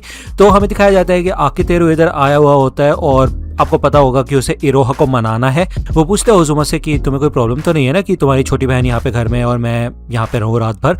तो ओजुमा कहता है नहीं नहीं, मैं तो चाहता ही हूँ कि तुम दोनों के बीच में कुछ हो जाए और तुम दोनों के छोटे छोटे बच्चे भी हो जाए, मैं उनके साथ खेलूंगा, ठीक है ना। तो आकेतेरू कहता है अरे यार तुम भी ना। जिसके बाद यहाँ से चला जाता है ओजुमा। अब इरोहा का दरवाजा बंद होता है तो वो यहाँ पे नॉक करना शुरू करता है। वो यही कहता है मुझे पता है तुम इतनी जल्दी नहीं सोती, प्लीज दरवाजा खोलो, मेरे को तुमसे बात करनी है। लेकिन भाई इरोहा उसको इग्नोर मार रही होती है। आकेतेरू हार नहीं मानता तो इरोहा कहती है यार तुम चुप नहीं होगे क्या, मेरी मॉम घर पे नहीं है इसलिए इस चीज का फायदा उठा रहे हो और मेरे को यहाँ पे लेक्चर देने के लिए आ गए। हाँ, तो आकेतेरू कहते हैं नहीं ऐसा नहीं है, मैं तुमसे माफी मांगना चाहता हूँ। तो इरोहा कहती है माफी, तुम क्यों माफी मांगना चाहते हो, गुस्सा तो तुम हुए थे ना। तो आकेतेरू कहते हैं हाँ मुझे माफ करना, उस टाइम पे मैं काफी ज्यादा गुस्सा हो गया था, लेकिन ऐसा नहीं होना चाहिए था। इरोहा यही कहते हैं कि मेरा मूड नहीं है तुम्हें देखने का, तुमसे बात करने का। तो यार आकेतेरू यही कहते हैं कि प्लीज खोलो ये सारे ड्रामे बंद करो और अभी के अभी ये चीज सॉर्ट करते हैं। इरोहा यहाँ पे यही कहती है कि मुझे पता है तुम्हारे मनाने की टेक्निक्स तुम अपनी इस्तेमाल करोगे और मेरे को इजीली मना लोगे, इसलिए मैं ये दरवाजा नहीं खोलने वाली हूँ, फिर चाहे तुम कुछ भी कर लो। आकेतेरू कहता है कि अगर तुमने ये दरवाजा नहीं खोला तो मैं ये दरवाजा तोड़ के अंदर आ जाऊंगा। इरोहा कहती है अच्छा अगर इतना आसान होता ना दरवाजा तोड़ना तो किक बॉक्सर्स तो अपनी जॉब से हाथ धो बैठते, ठीक है। तो यहाँ पे आकेतेरू आता है और ये दरवाजा सीरियसली तोड़ देता है। अब यार इस दरवाजे को तोड़ने के पैसे वो यहाँ पे इरोहा को देता है, साथ के साथ माफी मांग रहा होता है और वो यही कहता है कि मेरे को तुमसे बात करनी है, ठीक है। इरोहा कहते हैं यार तुम भी अजीब हो। आकेतेरू कहता है कि वैसे मेरे पास एक न्यूज है, मैं माशिरो से मिला था और मैंने उसको मना कर दिया है। तो इरोहा कहते क्यों किया तुमने ऐसा, मतलब वही तुम्हारा आखिरी चांस था और वो भी तुमने खो दिया। वो ये कहते हैं कि आज से पहले मैंने कभी भी रोमांस के बारे में सोचा नहीं था, ठीक है, ये सारी चीज़ों के बारे में मैं ज़्यादा सीरियसली सोचता नहीं हूँ, मैं बस अपने काम को सीरियसली लेता हूँ, जो कि है 5th फ्लोर अलायंस। मैंने वादा किया था कि मैं सीरियस होऊंगा अपने काम को लेकर, लेकिन मैं बहुत ज़्यादा लापरवाह हो गया था, इसी वजह से तुम गुस्सा हो, है कि नहीं। यहाँ पे वो उसको उसके हेडफोन्स पहना देता है और वो ये कहता है कि अगर आज के बाद तुम्हें कोई भी दिक्कत हो, कुछ भी परेशानी हो, तो तुम मेरे से सीरियसली आके बात कर सकती हो। इरोहा कहती है हाँ तुम्हारी आधी बात सही है, बाकी आधी गलत है, तुम अपनी ही बात को कॉन्ट्राडिक्ट कर रहे थे। वो बात यह है कि मेरे को जेलसी महसूस हो रही थी क्योंकि 5th फ्लोर अलायंस के लोग जो है तुम उनको काम के लिए सीरियस लेते हो और मेरे भाई के अलावा तुम्हारा कोई दोस्त नहीं है। सच बात तो यह है कि तुम अपनी पूरी कोशिश कर रहे हो अपने करियर में आगे बढ़ने की, 5th फ्लोर अलायंस को आगे बढ़ाने की, उसको सक्सेसफुल बनाने की, और इसलिए तुम उसके लिए काफ़ी ज़्यादा सीरियस हो। लेकिन जब मैंने देखा कि माशिरो सेनपाई ने तुम्हें प्रपोज किया है और वो 5th फ्लोर अलायंस का हिस्सा भी नहीं है, तब भी तुम काफ़ी ज़्यादा सीरियस हो गए थे और उसको सीरियसली लेना शुरू कर दिया था तुमने। मैं ये देख के शॉक हो गई थी कि ऐसा कैसे हो सकता है कि तुम दोनों के बीच का डिस्टेंस इतना ज़्यादा कम हो गया और तुम उसको इतना क्लोज रख रहे हो। मुझे बिल्कुल भी अच्छा नहीं लगा ये चीज़। तो आखिर ये कहता है कि ऐसा कुछ नहीं है, हम दोनों के बीच में एक डील है कि मेरे को उसका फेक बॉयफ्रेंड बन के रहना है। तो इरोहा कहते नहीं, सिर्फ इतनी सी बात नहीं है। वो ये बताती है कि उसको जलस महसूस हो रहा था, माशिरो से बहुत ज़्यादा जलसी हो रही थी उसको, इसी वजह से उसने ऐसा बिहेव करना शुरू किया और वो बिल्कुल बच्चे की तरह बिहेव कर रही थी। तो वो यहाँ पे माफ़ी मांगना शुरू कर देती है। तो आखिर कहते हैं अच्छा तो तुम जलस थी, अच्छा वैसे एक बात बताओ, क्या तुम्हें रोमांटिक वे में जलस हो रहा था? तो इरोहा यहाँ पे हंसने लग जाती है और हमें दिखाया जाता है कि उसने ये बात रिकॉर्ड कर ली होती है और वो पागलों की तरह हंसना शुरू हो जाती है। वो ये रिकॉर्डिंग सुनाती है और वो कहती है कितनी क्यूट लग रहे हो ऐसे बोलते हुए रोमांटिक वे में।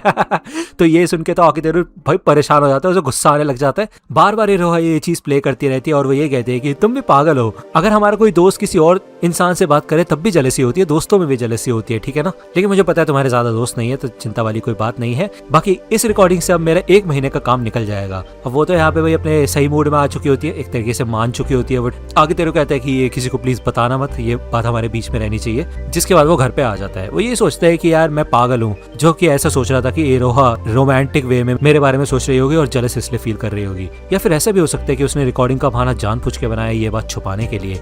तो यार कुछ भी हो सकता है। एनीवे अगले दिन यहाँ पे हमें स्कूल का सीन दिखाया जाता है। आकेतेरो इधर ओटोई और ओजुमा को अपने साथ लेके जाते हैं एक फेवर के लिए। इन सब लोगों से उसने फेवर मांगा होता है, मदद मांगी होती है, किस लिए? एक ड्रामा क्लब की मदद करने के लिए। मतलब आपको पता होगा यार, सुमेरे ने उसको कहा था उसकी सिस्टर के क्लब को टॉप पे लेके आना है उसे, है ना। तो ये लोग यहाँ पे फाइनली आ चुके होते हैं। अब मिडोरी तो यहाँ पे देख के गुस्सा हो जाती है कि आकेतेरो यहाँ पे क्या कर रहा है। अब आकेतेरो में से चेक करता है तो सुमेरे ने कहा होता है कि मैं मिडोरी को मना नहीं पाई हूँ। अब यार मिडोरी यही कहती है कि कहीं तुम दोनों के बीच में कुछ घटिया सी डील तो नहीं हुई जिस वजह से तुमने मेरी मदद करने के लिए हाँ कर दिया है। तो यार उसका तो बहुत डर्टी माइंड होता है, वो यहाँ पे आकेतेरो के बारे में गलत ही सोच रही होती है। वही पूछती है कि तुम हमारी मदद क्यों करना चाहते हो। तो आकेतेरो कहता है कि मैंने थोड़ा सा परफॉर्मेंस तुम्हारी देखी थी, तो मुझे ऐसा लगता है कि तुम अपने आप को बेटर कर सकती हो और लंच टाइम में तुम इतनी ज्यादा मेहनत कर रही हो, कोशिश कर रही हो आगे बढ़ने की, तो मैं इस चीज में तुम्हारी मदद करना चाहता हूँ। क्योंकि एफर्ट के साथ साथ डायरेक्शन भी जरूरी होती है। अगर एफर्ट और डायरेक्शन दोनों साथ में किए जाए तो अच्छे रिजल्ट्स मिलते हैं, लेकिन अगर एफर्ट गलत डायरेक्शन में दिए जाए तो वो सारे रिजल्ट्स खराब हो जाते हैं। तो मैं यहाँ पे इसलिए आया हूँ जिससे कि ऐसा कुछ ना हो, ठीक है। तो वो यहाँ पे अपना हाथ आगे बढ़ाता है, लेकिन मिडोरी उसके साथ कोई भी डील करने के लिए तैयार नहीं होती। अब वो यही सोचती है कि शायद उसका कुछ ऐसा पर्पस होगा, वो यहाँ पे मिडोरी के साथ कुछ करना चाहता है या फिर उसकी बड़ी सिस्टर के साथ यानी कि सुमेरी के साथ। लेकिन आकेतेरो कहता है कि ओजुमा तुम ही बताओ इसको। तो ओजुमा कहता है कि वो बात यह है कि आकेतेरो के लिए सिर्फ मैं ही स्पेशल हूँ और कोई मैटर नहीं करता उसके लिए। तो ये दोनों ऐसे दिखाते हैं कि जैसे गे कपल्स है। ओके, अब ये देख के तो ये सब शौक हो जाते हैं। मिडोरी कहती है ठीक है फिर इसमें कोई प्रॉब्लम तो है नहीं,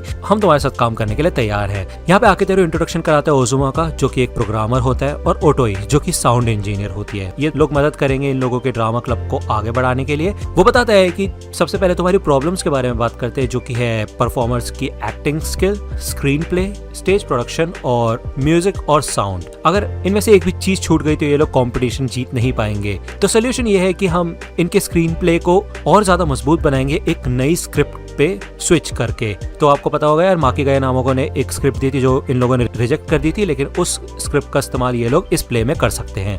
दूसरी चीज है स्टेज सेटिंग को और मजबूत बनाना। ओजुमा और मिडोरी दोनों साथ में मिलकर काम करेंगे और कुछ नया बनाएंगे। तीसरा है म्यूजिक और साउंड, जिसकी मदद ओटोई करेगी। ओके, तो यार ये सारी की सारी चीजें देख के सरप्राइज हो जाता है कि ये बिल्कुल एक प्रेजेंटेशन की तरह लग रहा होता है। लेकिन मिडोरी यही कहती है कि हम एंड मोमेंट पे अपना पूरी स्क्रिप्ट चेंज नहीं कर सकते, क्योंकि यार इससे इन लोगों की वाट लग सकती है।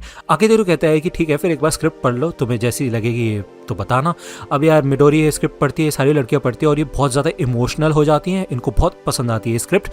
अब ये लोग तैयार होते हैं स्क्रिप्ट पे काम करने के लिए, लेकिन दिक्कत वाली बात यह है कि इनको स्टेज प्ले के लिए प्रॉप्स की ज़रूरत पड़ती है, मतलब ये जो आसपास बैकग्राउंड वगैरह सारी चीज़ें हैं ना, तो उसको बनाने में इनको दिक्कत होगी काफ़ी ज़्यादा। लेकिन ओजुमा कहता है कि हम प्रोजेक्शन मैपिंग का इस्तेमाल करके वो सब प्रॉब्लम सॉल्व कर सकते हैं। उसको बनाने में मेरे को 3 दिन लगेंगे, बस रात में जगना पड़ेगा मुझे, बट ये काम मैं कर सकता हूँ। इसके अलावा स्टेज सेटिंग वगैरह और ये सारी चीज़ें ये प्लान कर लेते कि क्या क्या कैसे कैसे करना है। एंड में बचता है एक्टिंग परफॉर्मर्स की। अब उसके लिए यहाँ पे ये लोग एक रूम में आते हैं जहाँ पे एक लड़की होती है, ये इरोहा ही होती है। अब यार उसकी एक्टिंग कैपेबिलिटी काफी कमाल की है ना, तो वो यहाँ पे इन सबको ट्यूटर करेगी कि कैसे एक्टिंग करनी है। भले मिडोरी को उसके ऊपर कुछ खास भरोसा नहीं होता है, लेकिन इरोहा कहती है ठीक है फिर मैं तुम्हें अपना टैलेंट दिखाती हूँ। उसकी आइडेंटिटी यहाँ पे सीक्रेट होती है, उसका नाम यहाँ पे नहीं बताया जाता किसी को भी। पहले वो यहाँ पे इन सबको अपने थोड़े स्किल्स दिखाती है, एक्टिंग वगैरह करके अपने अलग अलग मूड्स दिखाती है। एनीवे कुछ ज्यादा फर्क नहीं पड़ता, लेकिन इन लोगों को काफी पड़ता है और ये काफी बुरी तरह से इंप्रेस हो जाते हैं इरोहा से। इसके बाद से इन लोगों की जो प्रिपरेशन है ना काफी तेजी से आगे बढ़ने लग गई। आकितेरू ने सबसे पहले माकिगाई नामक को सेंसे से बोला था कि ये बेकार सी स्क्रिप्ट को चेंज करो और एक प्ले के हिसाब से इसे बनाओ। अब यार ये स्क्रिप्ट तो इन लड़कियों को काफी ज्यादा पसंद आई होती है, ठीक है ना। इसके अलावा यहाँ पे ओजुमा ने अपना जादू दिखा दिया होता है, उसने वो सॉफ्टवेयर बना दिया होता है जिससे कि बैकग्राउंड वगैरह ये लोग चेंज कर सकते हैं। ओटोई ने इधर अपने स्किल्स की मदद से इन लोगों की मदद कर दी होती है साउंड डिजाइनिंग के लिए। अब हमें दिखाया जाता है यहाँ पे मिडोरी एक लड़की के साथ प्रैक्टिस कर रही होती है। इस लड़की का नाम यामाडा होता है। ये लोग जब प्रैक्टिस कर रहे होते हैं तो इरोहा इनको डांटने लग जाती है और वो कहती है तुम क्या कर रहे हो यार, क्या कर क्या रहे हो तुम। वो मिडोरी को समझाती है कि तुम्हें ना अपना पार्ट शांति से करना पड़ेगा, ठीक है। तुम बहुत ज्यादा ही कोशिश कर रही हो जिस वजह से तुम स्टिफ हो रही हो और ऐसा मत होने देना, तुम इससे बेहतर कर सकती हो, ज्यादा सीरियसली मत लो, रिलैक्स हो जाओ। अब यहाँ पे ये जो लड़की होती है ना यामाडा, इसको हल्के से चक्कर से आते हैं, तो वो बताती है कि उसको भूख लग रही है। जिसके बाद इरोहा कहती है ठीक है फिर हम एक छोटा सा ब्रेक ले लेते हैं, लेकिन यामाडा कहती है नहीं नहीं नहीं कोई बात नहीं, हम एक और टेक लेते हैं। तभी यहाँ पे दरवाजा खोल के देखती है माशिरो, वो यहाँ पे इनके ऊपर नजर रख रही होती है। आकितेरू कहता है कि यार तुम रोज आती हो और हमारे ऊपर नजर रखती हो, ये सब करने की जरूरत नहीं है, मेरा इंतजार मत किया करो, घर चली जाया करो। तो माशिरो कहती है ऐसा कुछ नहीं है, मैं तुम्हारा इंतजार नहीं कर रही थी, समझे। तो वो यहाँ पे उसके लिए ट्यूना सैंडविचेस बना के लेके आई होती है और वो यही कहती है कि जब तुम काम करते हो तो तुम अपना टाइम भूल जाते हो, तो इसलिए कुछ खा लो। आकितेरू कहता है कि तुम्हें ये सारी चीजें करनी चाहिए, मतलब स्कूल में। तो माशिरो कहती है कि देखो स्कूल में तो हम लोग डेट ही कर रहे हैं ना, तो कोई दिक्कत वाली बात थोड़ी ना है ना। जैसा मैंने तुमसे कहा था कि मैं अपनी पूरी कोशिश करूंगी तुम्हें अपने प्यार में पड़वाने के लिए, तो ये जो मेरा फेक गर्लफ्रेंड वाली फायदे हैं वो मुझे उठाने दो, ठीक है ना। तो ये बोलते साथ वो बहुत ज्यादा शर्माने लग जाती है और यहाँ से भागती है और कहती है कि और मर जाओ जाके, ठीक है ना। तो आकितेरू उसे कहते हैं ठीक है फिर संभल के घर जाना। माशिरो कहते हैं कि ठीक है मैं प्ले देखने के लिए आऊंगी। वो यहाँ से निकल जाती है। आकितेरू यहाँ पे अंदर आता है। अब यार ये सारी लड़कियां काफी ज्यादा खुश होती है इरोहा के साथ काम करके, इवन ये पहले से ज्यादा बेटर हो चुकी होती है। हमें यहाँ पे दिखाया जाता है जब आकितेरू घर पे आता है तो इरोहा उसके साथ उसके बेड पे आ जाती है, मतलब उसके बेड पे जाके लेट जाती है क्योंकि उसको इस बेड की आदत हो चुकी है। अब यहाँ पे उसकी टांगे वगैरह दिख रही होती है तो आकितेरू शर्माने लग जाता है। इरोहा उसको चिढ़ाती है फिर से कि क्या सोच रहे हो कि मेरे स्कर्ट के नीचे क्या है, देखना चाहते हो। तो आकितेरू यहाँ पे उसको बिल्कुल भाव नहीं देता, इवन उसके मुंह पे स्प्रे करने लग जाता है और कहता है कि मैं अपने बेड पे पूरी तरह से स्प्रे कर सकता हूँ, तुम्हें कोई प्रॉब्लम नहीं होनी चाहिए, अगर हो रही है तो अपने रूम में जाओ। तो इरोहा यहाँ से जाने लग जाती है तो आकितेरू कहता है रुको क्या हुआ, दिक्कत क्या है तुम्हारी। तो इरोहा कहती है वाह, मतलब अब तुम जो बात बोल रहे हो अगर वो मैं मान लूं तो उसमें भी तुम्हें दिक्कत है ना। तो आकितेरू कहता है नहीं, प्ले के दौरान कुछ हुआ था, बताओ मेरे को क्या दिक्कत है। तो इरोहा कहती है अच्छा तुम्हें पता चल गया। तो वो यहाँ पे बताती है कि उसे थोड़ा सा अजीब महसूस हो रहा था, जलन महसूस हो रही थी ड्रामा क्लब से, क्योंकि वो लोग अपने एक्टिंग स्किल्स को दुनिया के सामने दिखा सकते हैं, अपने दोस्तों के साथ मिलकर एक्टिंग कर सकते हैं। मुझे काफ़ी ज़्यादा मज़ा आ रहा है उन लोगों के साथ काम करके, लेकिन मैं ये सोच रही हूँ कि मैं ऐसा कभी नहीं कर सकती, मैं अपने टैलेंट को दूसरों को नहीं दिखा सकती, मतलब किसी को बता नहीं सकती कि ये मैं हूँ। देखो इवन यहाँ पे 5th फ्लोर अलायंस के बंदों को भी नहीं पता कि इरोहा इन लोगों की टीम का एक हिस्सा है। तो आकितेरू ये बात उसकी समझ जाता है। वो ये कहता है ठीक है फिर एक न एक दिन ऐसा आएगा कि मैं तुम्हें इजाजत दूंगा बाहर काम करने के लिए, जैसा अभी ड्रामा क्लब वाले लोग कर रहे हैं। और तुम्हें पता ही होगा कि मैंने 5th फ्लोर अलायंस की शुरुआत क्यों की थी, तुम लोगों की मदद करने के लिए, है ना। तो इसका मतलब ये है कि मैं तुम्हें फ्यूचर में और भी ज्यादा काम देने वाला हूँ, तो चिंता मत करो, अपने आप को तैयार रखना, बस अब से तुम्हें और भी ज्यादा मेहनत करनी पड़ेगी। पड़ेगी। तो इरोहा यहाँ पे काफ़ी ज़्यादा एक्साइटेड हो जाती है, वो यहाँ से निकल जाती है। दूसरी ओर यहाँ पे हमें दिखाया जाता है माशिरो के घर पे एक लड़की आती है और ये काफ़ी ज़्यादा कमाल की लग रही होती है। लेकिन मैं तुम्हें बता दूं कि ये UZA पब्लिशिंग की आइडल एडिटर होती है। यहाँ पे माशिरो उसको जल्दी से खींच के अंदर ले आती है और वो कहती कि किराबोशी चुप हो जाओ, किसी को पता नहीं चलना चाहिए कि मैं ही माकेगाई नामक हूँ, ठीक है ना। तो वो यहाँ पे स्क्रिप्ट लेने के लिए आई होती है। अब यार ये देखती है कि इधर एक स्क्रिप्ट रखी हुई होती है जिसके अंदर बहुत लवी डवी वाली बातें हो रही होती है। एनीवे ये बिल्कुल भी करेक्टर नहीं होता है माशिरो का। तो वो कहती है कि ऐसा कैसे हो सकता है, प्लीज अपनी पुरानी फॉर्म में आ जाओ, जैसे तुम पहले डार्क और क्रीपी टाइप की स्टोरीज लिखा करती थी। दूसरी ओर हमें यहाँ पे इन लोगों के रिहर्सल का सीन दिखाया जाता है जो कि इन्होंने काफी कमाल तरीके से की होती है। अब यार ये इनका लास्ट डे होता है, ठीक है, कल इनका परफॉर्मेंस होने वाली है। सुमिरे यहाँ पे शुक्रिया अदा करती है आकितेरू का, लेकिन आकितेरू कहता है कि अब बस बहुत हो गया शुक्रिया अदा, अपने इलस्ट्रेशन डेडलाइन से पहले दे देना, समझी, वरना तुम्हारी ऐसी तैसी कर दूंगा मैं। वो यहाँ पे काफी गुस्सा होता है। तो सुमिरे कहते हैं ठीक है, कल से पेप रैली शुरू होने वाली है तो तुम भी वहाँ पे आना, ठीक है ना। वो यहाँ से भाग जाती है। अब ओजुमा कहता है यार हम तो इस टीम का हिस्सा भी नहीं है, तो पेप रैली में जाना थोड़ा अजीब नहीं लगेगा। आकितेरू कहता है वैसे हम बहुत ज्यादा इंक्लूडेड हो गए हैं, तो ठीक है, कोई दिक्कत वाली बात नहीं है, तुम जाओ क्लब रूम में, मैं यहाँ पे थोड़ी साफ सफाई करके आता हूँ। तो ओजुमा कहते हैं मैं मदद कर सकता हूँ। तो आकितेरू कहते हैं नहीं यार, तुम लोगों ने इतनी सारी मेहनत की है और मैंने कुछ नहीं किया है, तो ऐसा लगेगा कि मैं तुमसे काम करा रहा हूँ, खुद कुछ नहीं कर रहा। ओजुमा यहाँ पे इरोहा के बारे में पूछते हैं कि तुम दोनों के बीच में अब सब कुछ ठीक हुआ है या नहीं। तो आकितेरू कहता है कि हाँ अब पहले से तो बेटर है सब कुछ। ओजुमा कहता है वैसे माशिरो भी आजकल बहुत ज्यादा इंक्लूड हो रही है ना। तो ये सुन के तो आकितेरू शर्मा आ जाता है और वो कहता है मैंने पहले बताया था ना कि वो मेरी फेक गर्लफ्रेंड है और इसके अलावा कुछ नहीं है।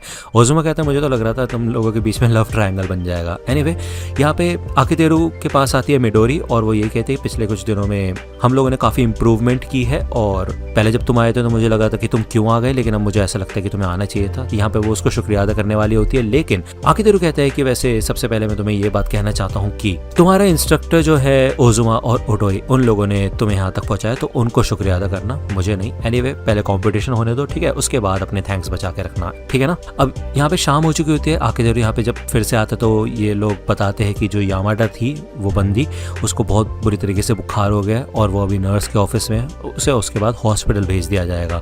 इसका मतलब ये है कि कल वाले कंपटीशन में वो नहीं आ सकती है। अब ये लोग यहाँ पे फंस जाते हैं, इनकी मेहनत बर्बाद हो सकती है। इनको समझ नहीं आ रहा होता है कि ये लोग क्या करें, तो ये सोचते हैं इनको एक नई लड़की चाहिए होगी ये रोल प्ले करने के लिए, लेकिन भाई किसको ढूंढे, इनको समझ नहीं आ रहा हो, तो वो सारी लाइंस कौन याद करेगा, है ना। ये लोग यहाँ पे हार भी नहीं मान सकते, वरना फिर यामाडा को लगेगा कि उसकी वजह से पूरा प्ले खराब हो गया। अब इसका इनके पास कोई सोल्यूशन नहीं होता। आकितेरू कहता है मेरे पास एक सोल्यूशन है, लेकिन ये डिसीजन मैं नहीं ले सकता। ऑब्वियस सी बात है इरोहा है ना, बट वो छुप के रहना चाहती है। तो इरोहा ये सारी सिचुएशन देख रही होती है, तो वो खुद यहाँ पे उठ के खड़ी हो जाती है और वो कहती है कि ठीक है फिर मैं तुम्हारा साथ दूंगी। यहाँ पे वो अपना चश्मा और हैट उतार लेती है। मिडोरी उसको पहचान जाती है कि ये तो इरोहा है। इवन ओजुमा और सुमिरे भी देख के शौक हो जाते हैं और ओटोई काफी ज्यादा खुश होती है क्योंकि वो इरोहा के लिए ऐसा ही कुछ चाहती थी।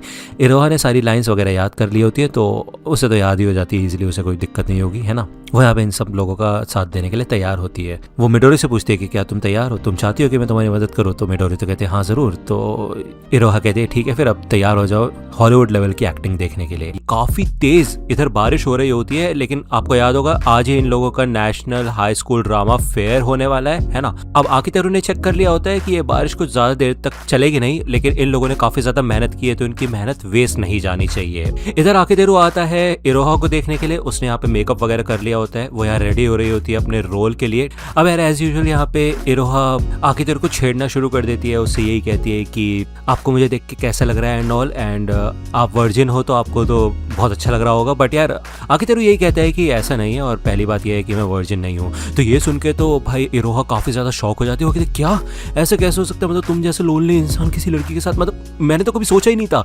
तो यार आकितेरू कहता है कि तुम्हें पता भी है कि वर्जिन का मतलब क्या होता है। वो एक काफी रिस्पेक्टेबल टाइटल है जो कि सिर्फ नन्स को दिया जाता है, क्योंकि वही है जो इतनी ज्यादा प्योर होती है और मैं इतना ज्यादा प्योर नहीं हूँ और ना ही मैं कोई नन हूँ, इस वजह से मैं वर्जिन नहीं हूँ। तो इरोहा कहती है अच्छा ये बात है क्या, इसका मतलब ये है कि अगर मैं तुम्हें वर्जिन सेनपाई बोलूँ तो तुम्हें बिल्कुल भी बुरा नहीं लगेगा।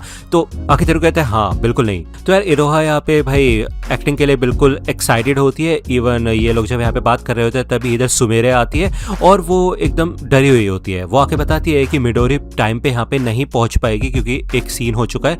बेसिकली जब वो यहाँ पे आ रही थी स्कूल के लिए तब वो देखती है कि साइड में एक प्रेग्नेंट औरत थी जिसको मदद की जरूरत थी। तो मिडोरी ने यहाँ पे एम्बुलेंस वगैरह को बुलाया था, उसकी मदद की थी। एम्बुलेंस जब यहाँ से निकल गई थी और वो ट्रेन स्टेशन पे पहुंची तो वहाँ पे सारी की सारी लाइन्स ट्रेन सस्पेंड हो चुकी थी क्योंकि बारिश हो रही है और लाइटनिंग स्ट्राइक की वजह से ट्रेन नहीं चल रही होती, जिस वजह से मिडोरी स्कूल टाइम पे नहीं पहुंच पाएगी। अब यार इन सारे लड़कियों को भी ये बात पता चल चुकी होती है कि भाई मिडोरी नहीं आने वाली है और वो हमारी स्टार है, लीड एक्ट्रेस है इस परफॉर्मेंस की, तो अब होगा क्या। अब यार सुमेरा तो समझ जाती है कि अब उसके ड्रामा क्लब को कोई नहीं बचा सकता, उसके ड्रामा क्लब को गर्ल्स टेनिस टीम बना दिया जाएगा और अब वो कुछ नहीं कर सकती।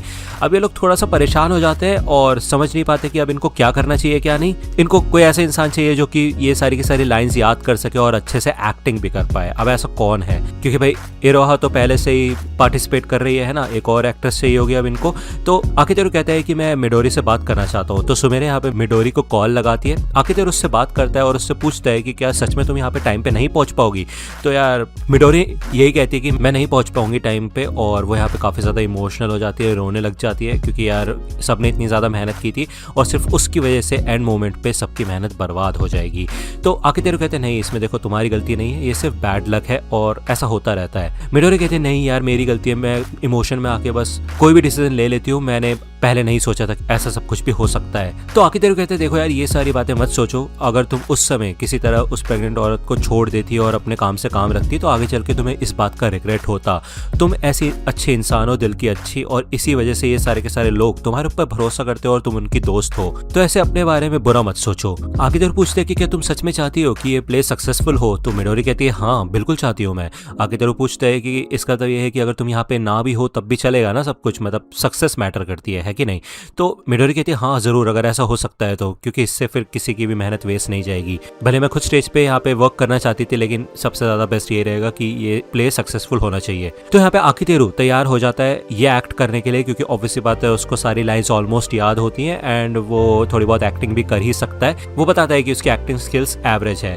तो यार ओटोई सेनपाई इधर होती है और इधर ओजुमा होता है। ये लोग यहाँ पे यही बताते हैं कि आकितेरू को हम सबकी फील्ड्स की थोड़ी थोड़ी नॉलेज है और वो उसमें भी अपने आप को एवरेज बताते हैं, लेकिन फिर भी वो 80% तक अच्छा खासा काम कर सकता है हमारे लेवल पे आके, तो वो एक्टिंग भी कर ही लेगा। तो यहाँ पे इरोहा को भी पूरा भरोसा होता है आकितेरू के ऊपर। जिसके बाद यहाँ पे इरोहा हेल्प करती है आकितेरू का मेकअप वगैरह करने के लिए, और वो ये कहती है कि तुम्हें मेकअप रोज पहनना चाहिए क्योंकि तुम काफी ज्यादा अच्छे दिखाई दे रहे हो। एनीवे इन लोगों के यहाँ पे परफॉर्मेंस का टाइम आ चुका होता है एंड हमें दिखाया जाता है कि माशिरो भी ये प्ले देखने के लिए आई होती है। फाइनली ये प्ले यहाँ पे शुरू हो जाता है और इरोहा इधर एक्ट कर रही होती है। अब माशिरो ये देख के शॉक हो जाती है कि भाई आकितेरू यहाँ पे लीड एक्टर का रोल प्ले कर रहा है। अब आपको पता होगा यार ये जो पूरा प्ले है ये माशिरो ने लिखा था। वो हमें बताती है कि ये प्ले उसने लिखा था अपनी फीलिंग्स बताने के लिए आकितेरू को। अब असलियत में यार ऑब्वियसली बात है जो इरोहा रोल प्ले कर रही है ना, उसकी जगह यहाँ पे माशिरो है और आकितेरू की जगह तो आकितेरू ही है। तो यहाँ पे वो अपनी आंखों के सामने ये रोल देख रही होती है, बस डिफरेंस ये है कि इरोहा सामने होती है।